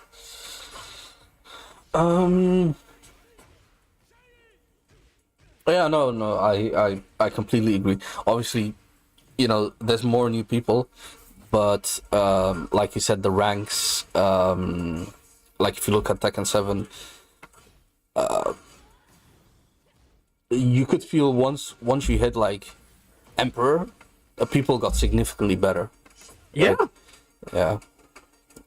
100%, dude. I like a really good example for me as well, right? I played Tekken 7 Season 1. And like you said as well, in Season 1, bro, when I reached Vanquisher, it felt like I was attending EVO. That's how like competitive the nature was. It was so like left and right, adapting, punishing at Vanquisher rank, bro. At Vanquisher, right? And same happened later in the game where, Season 4, if you got Emperor, it was not easy to get the Tekken King and TTS and, TGP, and then the last rank down. God of Destruction for what I don't know what it is, but... TGO. TGO, that was the one, yeah. Tech God Omega. In that bracket, you... Honestly, like, if you load the game, you should already prep yourself, because it's gonna be a tough fight, but that's good, because there are a lot of talented people in that rank, like the bracket. Now I can legit, like, I'm rusty as hell, right? I haven't played this for like some weeks. I am almost certain if I boot the game, I go into rank and I fight a Tekken God Supreme, there's a very big chance I might even win. Like, and that's not something good. It should be something that, hey, it's a TGS, he knows his shit, give me a tough fight, especially if I'm rusty. But that is not the case. So that shows me, in my opinion, that the rank, like the inflation and whatnot, yeah, it applies really heavily in this game, and it's not fun.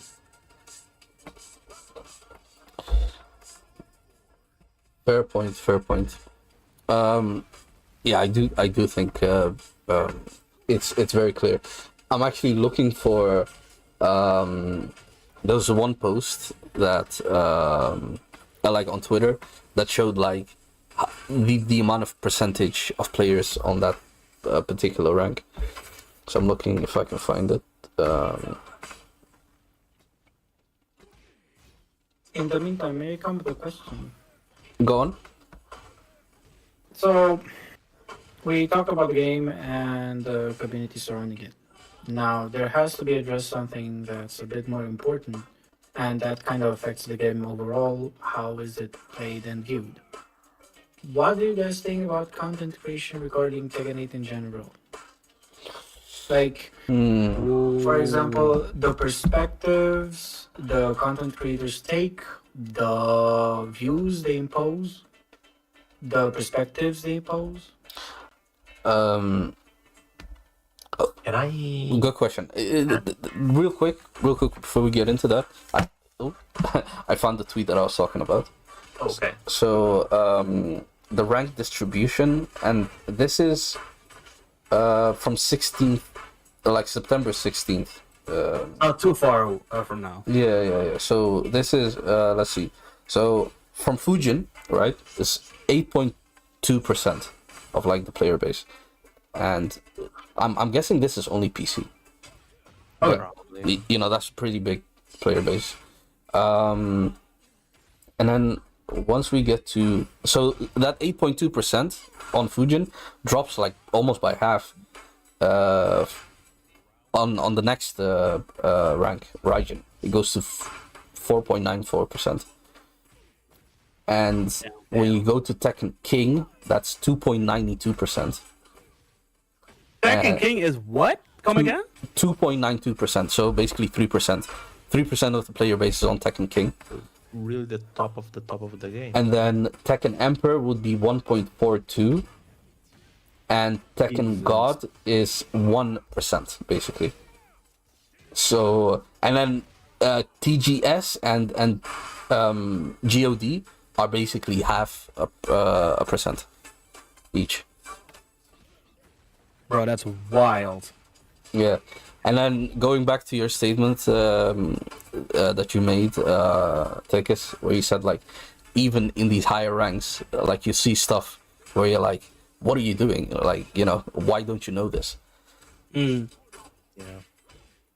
Apparently, That's what I mean. I mean, still, like let's say TG, for instance, 1% of the player base on TG, but that 1% probably 0.1% knows what they're doing. And that's my point. Isn't that a little bit depressing? Like, if That's you see that rank, wild. right? If you see that rank, you should have a little bit of that intimidation aura. Like, yo, oh my god, Tekken God Supreme, this is great. Dude, when I saw that in Tekken 7, right? I saw Tekken or like a true Tekken God. I'm like, whoa, okay, I have to lock in. But in this game, it's like, yeah, okay, whatever. You probably just mashed. Oh, hey, look, you mashed away here. Look, it actually is true. Yeah. Yeah, it's wild when you actually see the numbers as well. Anyway, let's move on. Lily, Can I? you wanted can I to say start something? With the Lorenzo question. Mhm. Because Yeah, after please. that, I really have to go. Okay. So I want to answer Same. this, I also have to go. and then I have to go. All right, we'll wrap it up then Alright, after the this is question. this is the last question for everybody. Yeah, Yeah, we'll I wrap guess, it up yeah, after that's this. Okay, good. Yeah. Okay, so Lorenzo asked about content creation. Okay, first of all, kind of obvious.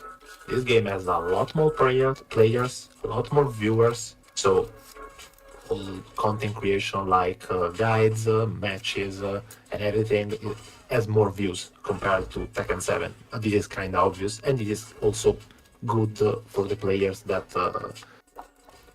try to be serious about content creation for this game. So this is a big up. One thing I want to say though, that I really don't like, is that a lot of people are farming, if I can use this word, the bad sentiment about Tekken 8.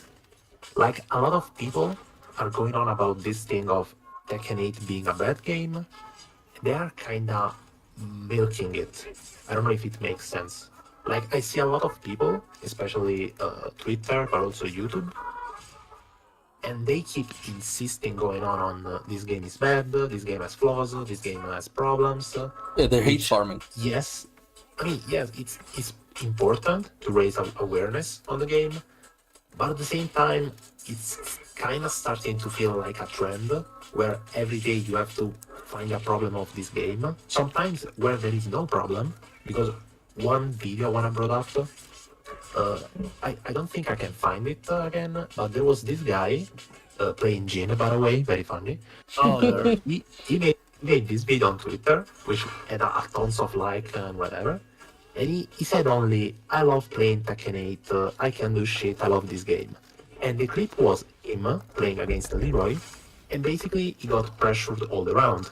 Plus on block, hit, plus on block, plus on block. Now the thing is, he didn't do shit. He did no sidestep, no armor moves, no jab interrupt. He legit I've standed seen that clip, and the funny part, very fast, the Leroy just did highs. He didn't Yes. never mix it up. all duckable. It was all duckable, steppable, armor, jab interrupt. Nope. He just stands still, makes the video, loses, and he's like, oh, Tekken 8, this game is so fun. Brother, it's all on you. It's a big, fat skill issue there. It's not Tekken 8, it's not Leroy, it's only your skill issue. So that's why I mean when I say this game is kind of being milked on the this game is bad, you know? Like, a lot of people are now like, oh, this game is bad, look at this clip where shit happens, you know? And when shit happens for real, like they had the clip from today to be, that is complete, that is true. It's true to raise awareness about these funny bugs. Yeah, that's just a bug, right? Yeah. But at the same time, I don't like when a guy loses because he's ass, and then he's like, oh, I love this game, Leroy pressured me. Bro, what the fuck? There was this. Let me quickly chime in on that. There was this one clip from an Alyssa player, also on Twitter. You know, go figure. They were playing against the Law, and the Law did 3+4 into the high, right? Now it's always a high, like there's no mix. So they were like, what am I supposed to do against this? Like, you know, it's plus on block. I can't do anything. This character's stupid, blah blah blah. And literally everyone was like, that's a high. Like, you're complaining for no reason. At least what I people, you know, try to educate them, but you know, they were like, shut up, you know, I don't want to listen to you. I legit didn't see this thing with Tekken. Maybe I'm wrong, maybe I'm biased, but I did not see this thing on Tekken where people were like, oh, look at this clip where I lose, this game is so bad, ha ha ha. No. Someone, like, people never did that. In Tekken 7. Yeah, Tekken 7 never. Eh, From what I recall, Yeah. of course. Yeah, it doesn't feel as much. But then again, the player base has grown. Like, Facts. a lot Yep. of things, a lot of negative things, you can actually just you know, it's lazy, but you can say like the player base has grown. So like the sheer retardedness of people has also grown. That's the problem. That's legit one of the. But again, one good thing for people that make guides and all is that they get a lot more views, a lot more attention. Of course, Because yeah. yes, there is more players, which is good. I mean, keeps people involved in making guides, helping people, you know, which is always nice. Absolutely. Yeah. All right. That was good. Yes. Who's next? I guess I can chime in with my opinion about like the content creation because, for me, yes, I absolutely agree. Like it's super good that you know the game has a lot of traction. So it also this also includes that the player base is also massive. That equals more views and you know more interaction. However, this can also be a double-edged blade where, again, I'm not gonna put out names, but you guys can probably guess what I'm kind of implying here. If one big content creator says one thing, a very big player base will follow along like stupid sheeps. So a very good example is where this X person said that Lee's back 3-3 is brain rot and so broken, and my electric don't work. Moscow. Oh, oops! I think I slipped that out a little bit. So a lot of people will actually follow along that opinion, and every single time you do one singular back three, people will key charge you, people will disrespect you, people will plug. Same goes for the entire bear sentiment, where this content creator said like, if I can buy a DLC pass to block the bears, I will absolutely block on Moscow, right? So a lot of people will have the same idea, like, oh wait, if this big content creator will say this, I'll follow along because he is my hero and I'm a tier 5 sub. But jokes aside, right? Jokes aside, because of Tekken 8 and a bigger player base, this shit will become super common to fight against. People having such a, stupid mindset about the game.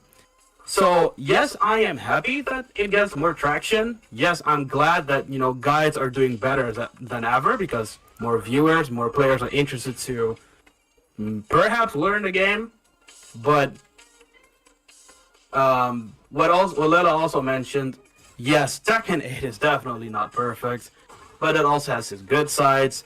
But this also makes it a very volatile situation where, if someone would show a replay where, as an example, where, the bear does the bear gimmick, electric at the wall, and one person will publish this and say, this is so busted, it will ignite a bigger fire in the community where a lot of people will share the same idea. And now you're not allowed to play Kuma because, yes, but everyone thinks he is brain dead, and I have no respect for you because you played a character you really like. So, if I compare this to T7, there was a different content creator that said that Gigas should never be good. And maybe the OG knows who I'm referring to, but his opinion was legit. Yeah, Gigas should never be good because he will be super annoying to fight against. Mm-hmm. And no, Lorenzo, it's someone else. I'm gonna give you one tip. He plays all rank, so it makes it even more funny. Oh god.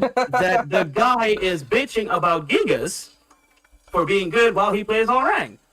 And because of that statement, people were key charging me because I play Gigas. And luckily for me, it wasn't too common. But in T8, this gets amplified because of the bigger player base, because of the bigger viewer base. Exactly. So it's a double. I'm a little bit in between. I love the hustle that people are getting more viewers and all that stuff. But guys, come on, just laugh this fucking shit. Don't bitch because one content creator is bitching about it. If a content creator says this is busted, hey, maybe check yourself in the lab instead of being blind and following along with the content creator says. Because, yeah, sure, some things are busted in this game. I mean, this is going to be like the 26th time I'm mentioning Jin. But if I see a content creator saying, yeah, the Jin Heat Smash is super busted, yeah, I'll be like, yeah, okay, yeah, fair enough. But if you're going to say that, Lee is busted because he has a slide, yeah, you definitely didn't do your homework. So, I don't know, I'm between it, but this is also the reason why I don't watch Tekken content. It's just a cesspool of some people doing the hustle, and they're cool and, factual about it, but a very big base, like a community base, just loves to trash shit about this game because that is apparently the trend of Tekken 8. Trash the game. See what is stupid about the game, even when it's not that stupid, like, the Alyssa example or the Jin example. Yeah, it might look stupid, but that's because you're stupid. So fix the issue instead of bitching. So yeah, that's my take. I think I have nothing to add. Okay. Do you mind if I go, Lorenzo? If you wanna go, yeah. Okay. So, because what I want to say ties in exactly to what Thika said. I used to watch a lot of content creation in Tekken 7, obviously because I was learning the game, Nowadays I watch way less, but I have like a selected few people that I do watch. One of them being VDX. I think he makes great videos, and like his understanding of the game is very like I love hearing his perspective of things. But like Vic has said, it's a double-edged sword, right? Whereas you have like on one side you have VDX that has the correct information. You have other people that just give you absolute misinformation, which hurts the community, like in general. And I think obviously there can't be anything done about that except like calling the person out. But yeah, I think that is definitely like a huge issue compared to Tekken 7. Tekken 7, most videos I watched were just spot on. But in Tekken 8, it's kind of difficult to get the correct information at times, it feels. But maybe I'm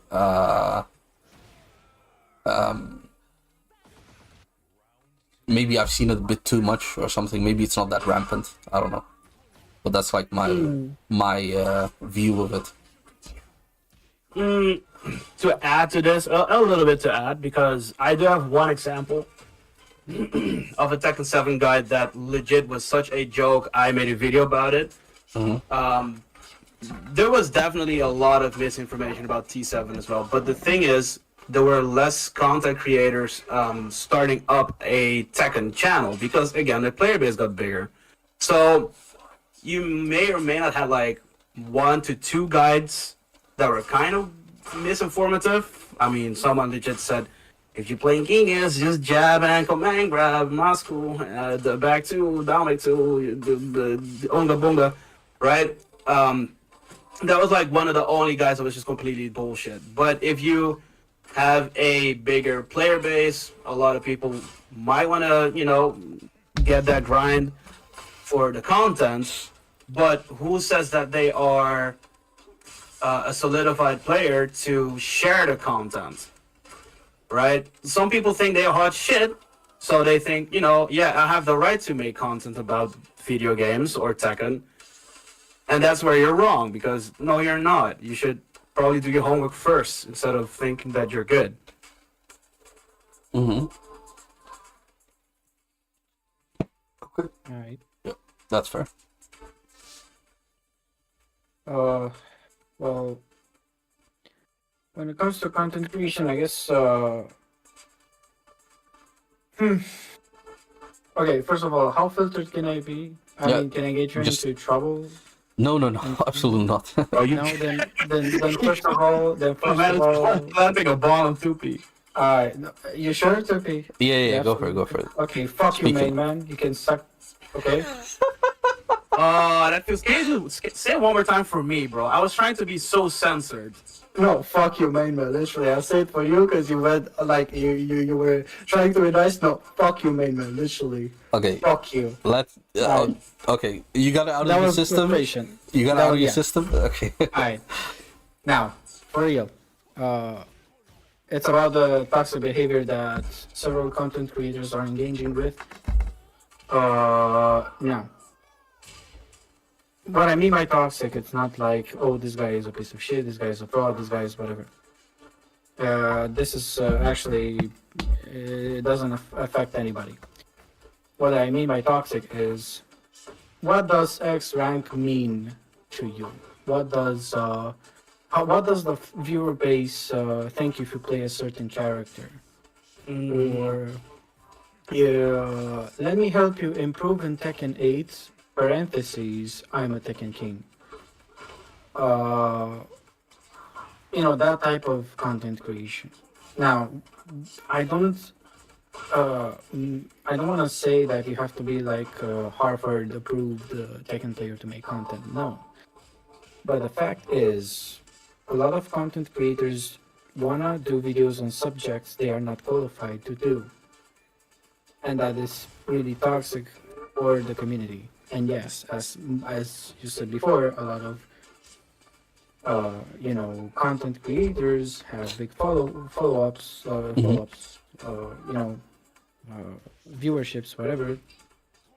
And so whatever they'll say, they'll take it as gospel. So that ties in with what Lila said before about everybody having a dark opinion of the game because somebody said so, or somebody having a shit opinion about a character because a certain Moscow man said so. Main man, fuck you. Damn, y'all love this. It's good. It's not really good for the community in the long run. Now, can you counter that? Absolutely not. Can you get rid of that? Absolutely not. Is it necessary? Unfortunately, yes. Yeah. So, although I may bitch and moan about the content creation being so fucking stale and toxic, 80% of the time, right, besides guides and actually educational stuff about Tekken, most people don't want to watch that. Most people just want to watch some drama. For example, Tekken fraud, or look at this guy being so trash at the game, like how Fighting GM does sometimes with some mass players, or when he reviews. He has a new series where he reviews certain players. Okay, I didn't know that. Yeah, yeah. You should check it out. It's actually quite nice to watch. Didn't he cover Mayman? Because Yeah. Mayman played League. He did. He covered both his League gameplay and his Kazuya gameplay. Oh wow. I think Mayman legit did down for two, into down for two, into down for two. I'm not joking. Yeah. That's actually what happened. Yo, Yeah. Zawarno. Bro, that's ridiculous. Holy shit. But by doing that, he is actually educating people. Yeah, that's actually educational because he actually, first of all, is qualified. Second of all, he knows how to explain properly what happens in the game. Not just bitching and moaning, not just complaining about stuff that doesn't work. He straight up tells you what's happening, what you should do, or what you should consider doing. That's actually nice fire content. Now, the other type of toxicity I want to cover is the type of content that VDX tries to do. Mm-hmm. Because he wants to make Tekken as approachable as possible for everyone, but he fails on covering essential information about the game. Like, he tries to explain stuff about the game, but he tries to keep it like beginner friendly. You cannot really do that. That's hard. That's rough. I mean, he really tries and he really wants to, keep the community alive by improving and shit like that. But you cannot cover, like, for example, take a school. You're a teacher at a school and they have a class for 40 people, 40 kids. And all the kids are like differently when it comes to how they assimilate information, how they learn, how they approach things, whatever. You cannot like cover the same material every single way for every kid, right? The same applies with what I'm talking about 3DX and covering some information about Tekken. Like, you cannot cover really complex shit to an audience that's mainly beginner or close to intermediate level. Mm. I mean, I kind of respect the hustle though, because I get what he wants to do, and it could just be like, in this situation you have to be class trained, blah blah blah blah blah, talk specific terms. If you understand, you understand. If you don't, good shit. Instead, he tries to keep it for everyone, which I get it. It's kind of impossible in Tekken. But at the same time, I also respect the hustle. Like, I think PDX channel is one of the most unique for this. Like, if you're a true beginner, it's a very nice place to start. because a lot of guides, a lot of people making their videos, they take some shit for accounted. Like, I don't have to explain you numbers, I don't have to explain you this movie is unsafe, you know? They just like, okay, you know this, let me explain you this other shit. PDX tries to specify everything. So again, I understand, like you say, it's kind of impossible to do in Tekken, but I respect the hustle. Just this. Yeah, for sure, for sure. Like the intent is good. The intent is good.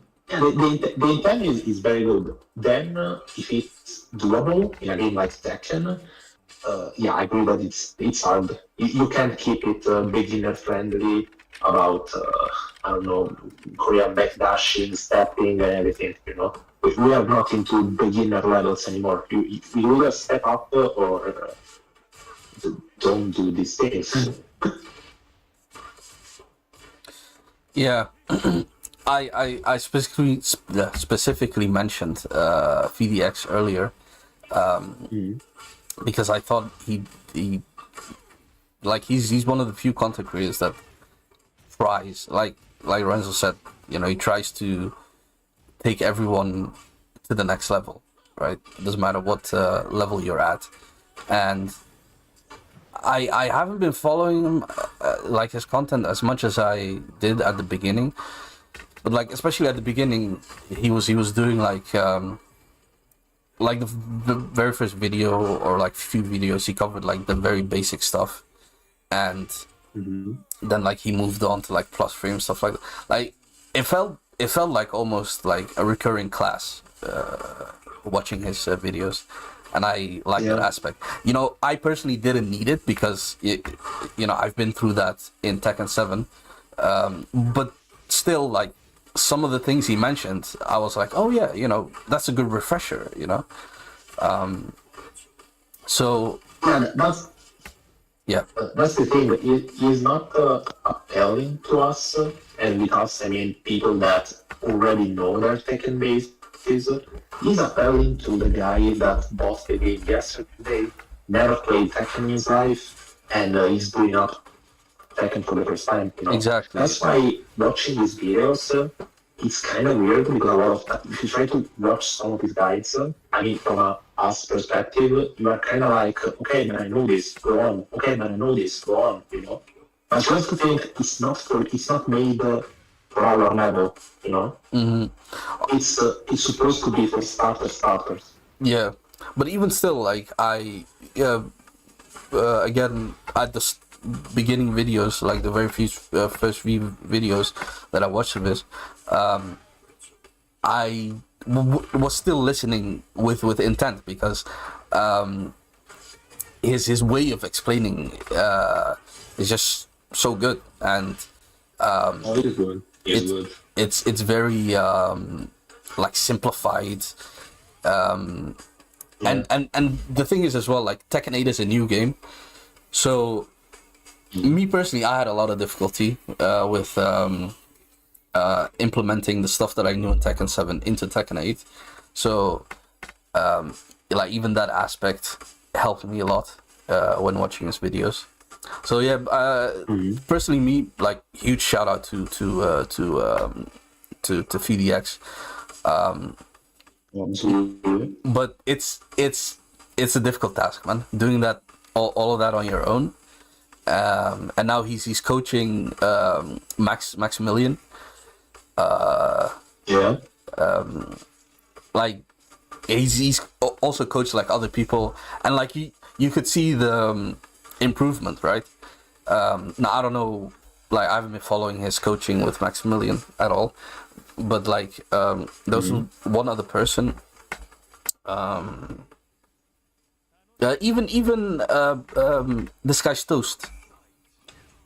When he coached him, like he Toast wanted to play Steve, but then he's like, yeah, Steve is difficult, but you know, if you like the character, go for it. And it gave me like vibes of like, oh man, you know, this guy is a really good teacher. Lily Pichu as well. Lily Pichu actually became really good. Like really good, as in, you know, her growth was actually insane. She beat Harada in that set, That's it, yeah. which was amazing to see, honestly. That was hilarious. Yeah. That one was hilarious. Yeah. And like, imagine, you know, you being the coach, you seeing that. That's great. Obviously, not everyone is gonna have the same growth and whatever, but I think, you know, for one person, he's doing his best, and like beyond that, if you ask me. 100% agree. But like, I am very biased towards VDX. I was already following him back in Tekken 7, where he was way more like, his videos were way more competitive, right? And he also talked about like the mental aspect of like competing and Tekken. So he was more, you know, I was more interested in his videos because they spoke to me personally. And it was nice seeing his like journey as well as a player.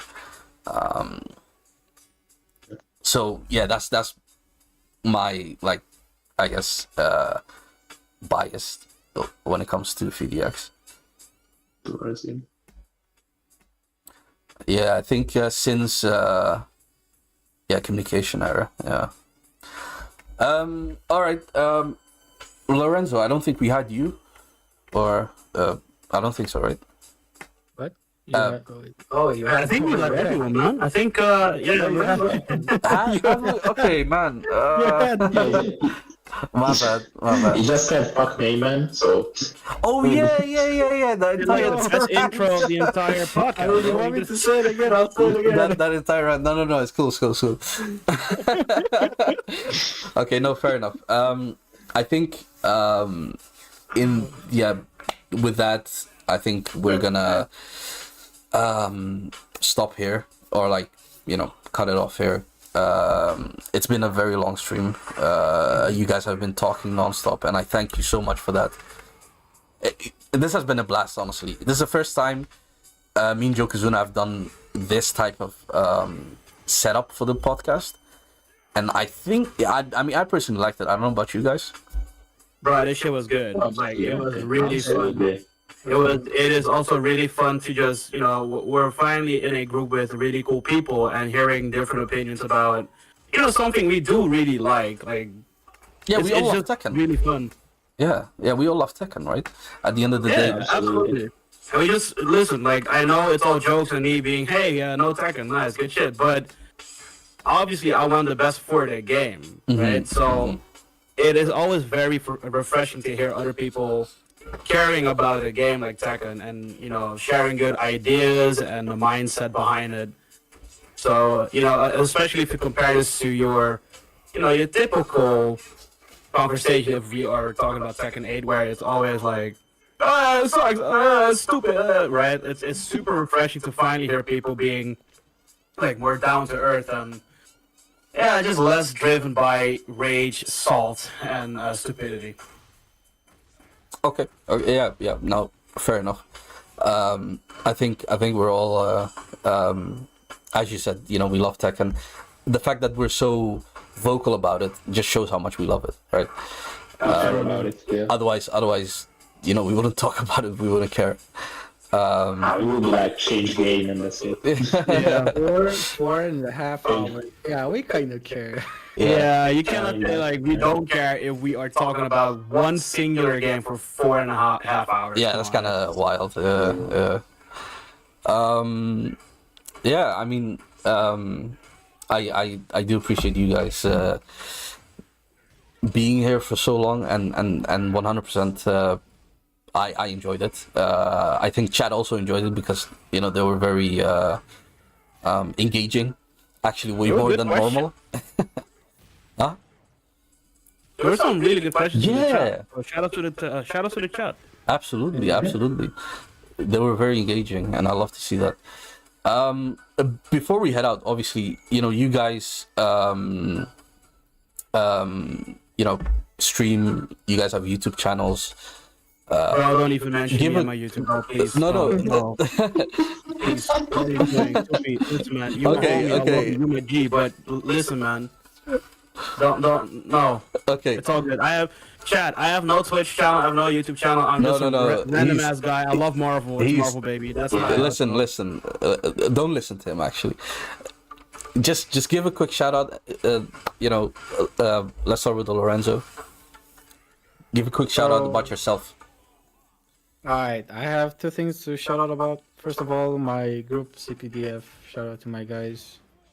We're trying to build a community around the Romanian FGC. So far, we're succeeding. So help me God, we'll make it bigger. Nice. And on my personal front, I don't know. I'm actually thinking about streaming a bit more. I'm kind of dwindling when it comes to time management. Yes, Yeah. please. Good. Maybe I'll even do some YouTube content, but honestly, it's just motivation, and that's it. So if I stream, I stream. If I don't, I don't. If I get enough people to actually care about the streams, I'll make it a regular thing. So Mhm. that's it on my end. All right, I'm just gonna shout out your channel real quick. Thank you, sir. No problem. All right, next, Lely. Shoutouts to the Bear Pros that were in the chat. I saw some of them also now in the lobby, which I'm always happy on that. Shout out to Tekkens for making me retire from Tekken. So, bro. so, so if you Life wanna is say great, though, isn't it, bro? Life is all fun and rainbows. yeah, legit. So if you wanna see a guy which is just cheering away from Tekken, waiting for that famous big patch to come back to the game, or if you just want some terrible guides on bears, because if you just want some bear content, I mean, bear community is the best. It's very welcoming. So yeah. All right, yeah. Go follow Lele. Last time he actually streamed some Pokemon Omega Ruby. You're doing a Nuzlocke. Yeah, dude. Yeah, man. Go definitely check him out. And whenever that big patch comes, he'll be back on Tekken. So definitely go check him out. I don't have your YouTube channel at the ready, so if you want, you can post that in the chat as well. Wait. Yeah, let me drop the link. Yes. And last but certainly not least, the thickest Gigas. Come Well, on, bro. Come on. First of all, I wanna shout you guys out like in the chat and also the homies I'm chatting with, because I never really had the opportunity to be so passionate about the things I love. Right, this is truly a blessing that I can actually talk about fighting games with the homies, sharing opinions, and it's just something I legit had. I dreamt about. Like, it was a dream to have people around that have the same interests and passion. So shout out to you guys, like legit. This might sound cheesy, but I'm dead serious. It means a lot. And All right. No worries. don't look at my YouTube. My YouTube fucking sucks. It's terrible. But I do stream on Twitch. It's legit Giga Stickers. I don't stream Tekken, but I am always down to help people with either advice or tips and tricks, because I'm not free, I'm not trash, I'm actually pretty good in the game. So if you wanna, tune in, you have questions about anything, just check the channel. You don't have to fuck following, just hop around and talk that talk if you need some help. So yeah, and also don't listen to my opinion, because I'm a Marvel player, so my opinion don't count. Shout out to Twitter. Nice. Yeah. What was I gonna say? Yeah, you're actually playing some Pokemon as well yourself, right? So Yeah, I'm doing a Nuzlocke. Shout outs to Lala. He started doing the Nuzlocke. I'm like, you know what? I'm doing the Nuzlocke too. In a game I never really played as much, so it's quite a challenge. But the vibes are chill. We are talking about a lot of things, right? Obviously fighting games as well, but it is a perfect blend of hype shit happening, but also just talking that talk about life, about games, about like mentalities and stuff about that. About what? Shiny. About Shinies. 2 shinies at 1 minute, which is fucking wild. That is legit all my luck in my life gone. Nah, just kidding. I have the wife, so I'm lucky. Nah, I have the wife. That legit happened. But that legit happens. That's But crazy. yeah, man. That's crazy. It's again, thank you guys for also talking about this because it's just fun. It's really fun. Hmm. And yeah, that's pretty much it. And Lela will always be free. This guy will always. This is absolutely true. I cannot say shit.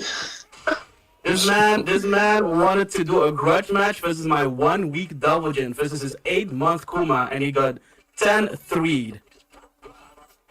Yeah, so this is I know, man. I would not take that. Next time when the big patch comes out, I'll kick his ass. Now, Tupi, I said I'm not picking that game again, bro. Like I don't feel like I'm gonna play Tekken 8. It's just, Man. I'm gonna be real. Like a life without Tekken actually is a very blessed life.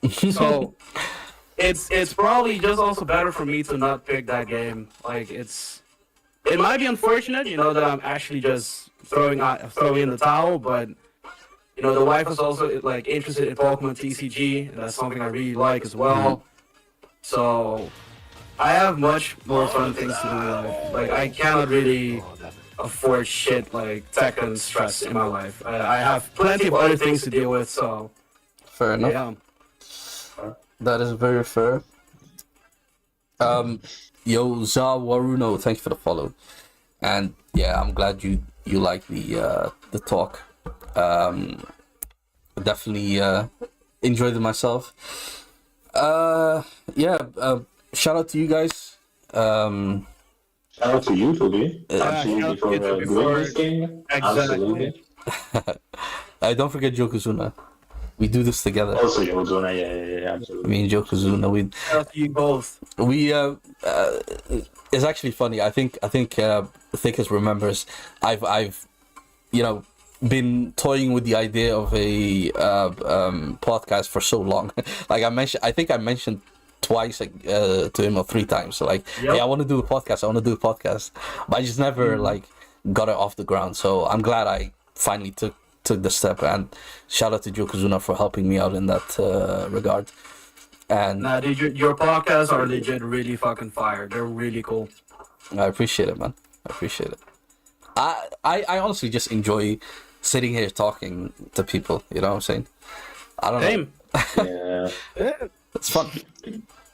It's fun. Absolutely. Thank you guys for being here, honestly, and for this long as well. It's honestly crazy. I didn't think we'd go on for this long. So yeah, thank you for your patience. Thank you, chat, for being here as well. Thanks for hanging out. We are going to have to wrap it up because I don't want to keep these guys. They've been very Oh, it's just 1 o'clock. I didn't pay attention to the cooperative. time. I just noticed. Yeah, I'm just Wait a minute. I'm just gonna Wait a find minute. It's that late. I'm just gonna find someone to raid real quick and then we can head out. Let's see, do you guys have anyone in mind? I'm asking in general. I mean, I usually raid 2P, so. Yeah, hey, Tupi, I know a guy you should raid, bro. You should raid Tupi. He's a really cool guy. He plays jazz. Yeah, Kuma. I will always raid him. He's playing Microcraft. Hey, that's me. Fuck. You know, we were just talking about nah, actually, you know what? I'm gonna send you guys over to one of my boys, Shift. Nah, he's someone I respect a lot. Yatogami and L is playing Pokemon. Okay, well, Shift is playing Tekken, and you know, But Pokemon is we're gone. here on Tekken. Nah, I'm gonna read Shift because Shift, no pun intended, he really puts in the shift, man, for this game. Damn. Like this guy. That's awful. Whoa. I did say no pun intended, so Wow. you know, leave me Nah, alone. that was definitely intended. Don't even try, man. What the fuck? Listen. This guy, he's a great guy. Go follow him. Go show him some love. He's really putting in the time and wants to get better in the game, and I respect that, especially in this I game. respect that. Especially in this game, I respect that a lot. Yeah. So yeah, without further ado, guys, this has been your boy Tupi, and this was the Salmon Hunters podcast, and I'll see you guys in the next one. Take care.